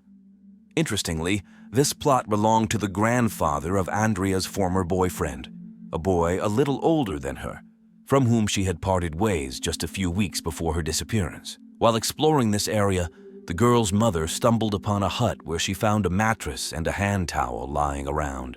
At that moment, surrounded by trees and hearing only the barking of dogs, she suddenly felt very uncomfortable, almost physically sensing that something was amiss. Suspicion crept into her mind that Andrea's former boyfriend might have something to do with her disappearance, and she would continue to believe this for a long time. Convinced that detectives should inspect this area, she reported it to the police, but once again, they did nothing. They explained that they didn't see any reason or concrete evidence to investigate this territory. It was unclear where the evidence could have come from if they hadn't started their work yet. Perhaps they should have looked for clues in the hut. Nevertheless, they clarified to Rosemarie that they didn't have a warrant, meaning they couldn't legally go there. Only a week after the teenager's disappearance did the police finally begin their work. Law enforcement checked hospitals and transportation, leaving Bag-Belzig, the place where Andrea could have departed from. Helicopters flew over the forests of the town for several days, while ground search teams, including dog handlers, scoured the area. Dog handlers searched the route between the girl's home and Pogo and examined the surrounding areas. To precisely establish Andrea's last actions, detectives interviewed all possible witnesses, everyone present at Pogo on that evening. However, it proved quite challenging, as the police had waited for an entire week and teenagers frequented Pogo every day. They were now confused about the specific day and couldn't accurately confirm if they had seen Andrea at the club on October 7th. Fortunately, after speaking with 21-year-old Yvonne Eshkin, a club employee, they were able to confirm that Andrea was there on the 7th. Yvonne remembered seeing Andrea standing outside the club. While she couldn't recall the exact time, it was definitely before 10 p.m. because Pogo closes at 10 p.m. Other witnesses remembered seeing Andrea walking along a dark road towards the club. Another witness reported seeing her talking to two boys. The police questioned 13-year-old Robin and 14-year-old David, who confirmed exchanging a few words with Andrea as she was returning from the club, after which she went home while the boys went in the opposite direction. The police began to suspect that Andrea might have taken an isolated narrow path that would have been plunged into complete darkness at that late hour. The locals referred to this path as the Lover's Path, located between the homes of two families, which would have allowed the girl to reach home much faster than the main road. However, the police could never confirm whether she indeed took the Lover's Path because neither the canine units nor the forensic experts found any evidence supporting this theory. Nonetheless, this secret path was often used by teenagers returning from the club. To attract more attention to the case, Andrea's photo was shown on television, and a reward of 10,000 marks was offered for information that could help find her. The police asked anyone who could assist them in bringing the girl back home safely to contact them. They received over 250 reports stating that Andrea Lohagen had been seen in various countries around the world: Turkey, Greece, Luxembourg, Switzerland, and Spain. However, despite the police's efforts to investigate each lead, none of them led to any breakthroughs. Eventually, the police admitted defeat as they had nothing to work with, and the investigation came to a standstill. The case remained unsolved, and Andrea Lohagen was no longer sought after by anyone other than her family. 7 years later, on July 9, 2000, a local resident was enjoying her morning coffee on a beautiful day when she saw Josie, her landlord's dog, joyfully playing with something resembling a soccer ball. However, upon closer inspection, the woman realized that it wasn't a ball but a human skull. She hurriedly called the police. Soon, Frank Friedrich, the woman's landlord, arrived. Unexpectedly, he claimed that he had already seen the skull, took it from the dog, and hid it before leaving to celebrate his parents' birthday. Upon returning home to address the matter, the police were already there. The man explained his peculiar behavior by stating that he knew that during World War II, prisoners of war were held in that area, so he assumed the skull was quite old. Therefore, he hid it, intending to deal with it later. When the police inspected the area where the skull, presumably that of Andrea, was found by the dog, it turned out to be the very same location warned about by Andrea's mother, just 10 meters behind the lover's path and 100 meters from Pogo. Inside a long-abandoned cabin, behind a weathered door simply leaning against the wall, the police found the rest of the skeleton. Thus, if the killer attempted to hide the body, they hadn't put in much effort. Surprisingly, despite the police searching this location with sniffer dogs in 1993, nobody noticed or smelled anything. Journalists, reporters, the landlord's dogs, construction workers, and local residents had visited the site, all departing with the same outcome. Naturally, the locals, convinced the remains belonged to Andrea, were furious at how the police handled the investigation. The police defended their actions, stating they had investigated the area only a week after the girl's disappearance. Supposedly, they had acted very promptly since the police are obligated to search for a missing person, only if there are suspicions of a crime or several weeks after the disappearance. Regardless, the remains were sent to a laboratory, confirming they indeed belonged to Andrea. DNA comparison was unnecessary as the victim's dental records matched the teeth in the skull. Although the girl's remains were found, the forensic expert couldn't determine how she was killed or what happened before her death, as only the skeleton remained. However, he noted a head injury on the skull. Notably, Andrea was found not where the murder occurred. Her clothing wasn't found in the cabin. Even her watch and favorite ring were missing.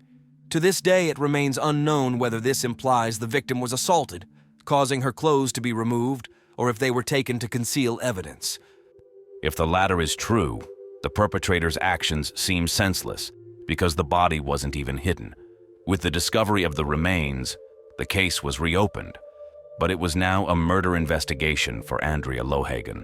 At this point, both the police and the townspeople questioned what the motive for the murder could have been.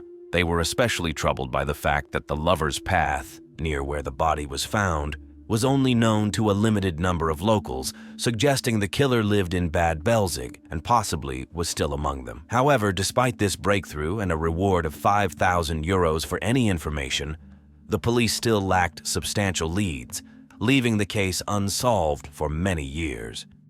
Everything changed in the summer of 2016 when an unknown woman called the police, claiming she precisely knew who killed Andrea Lohagen, her friend, 37-year-old David. He was one of the two boys who had met Andrea on her way from Pogo. At the time of Andrea's disappearance, David was 14 years old.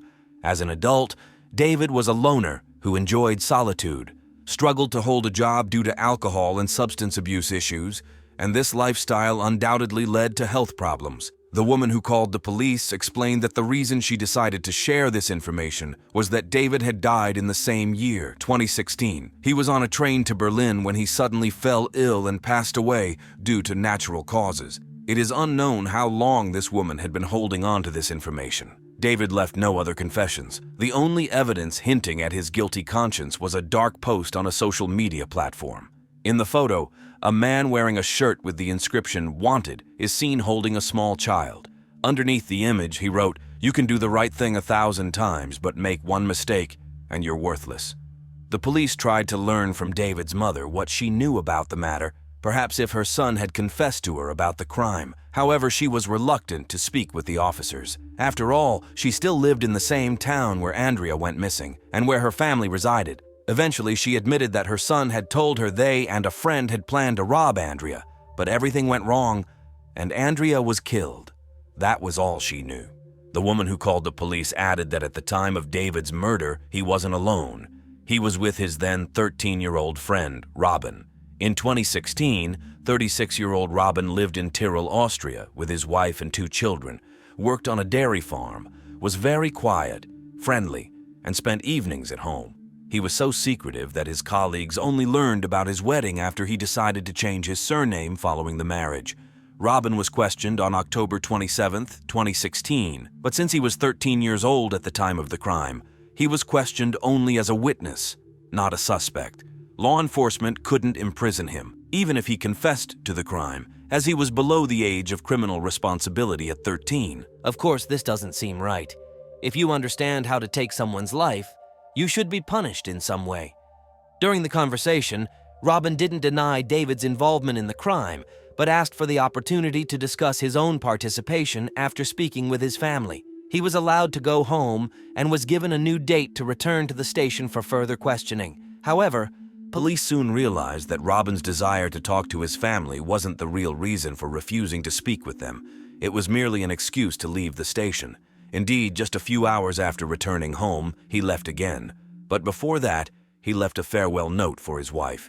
He put on hiking boots, got into the car, and headed towards Pendling Mountain, located approximately 15 kilometers from his home. There, he climbed the mountain and jumped from it. 4 days later, on November 4th, his body was found by a hunter.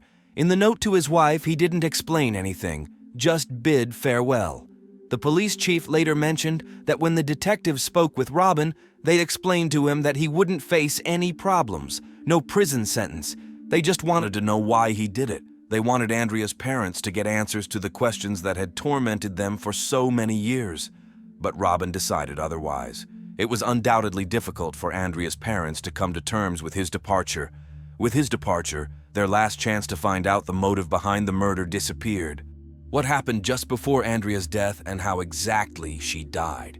Why they removed her clothes and how long the girl remained alive. Also, where exactly everything happened. However, it's very interesting that the plot where the cabin was located belonged not only to Andrea's former boyfriend, but also to one of the boys' grandfathers. This is because Andrea's ex-boyfriend and Robin were cousins.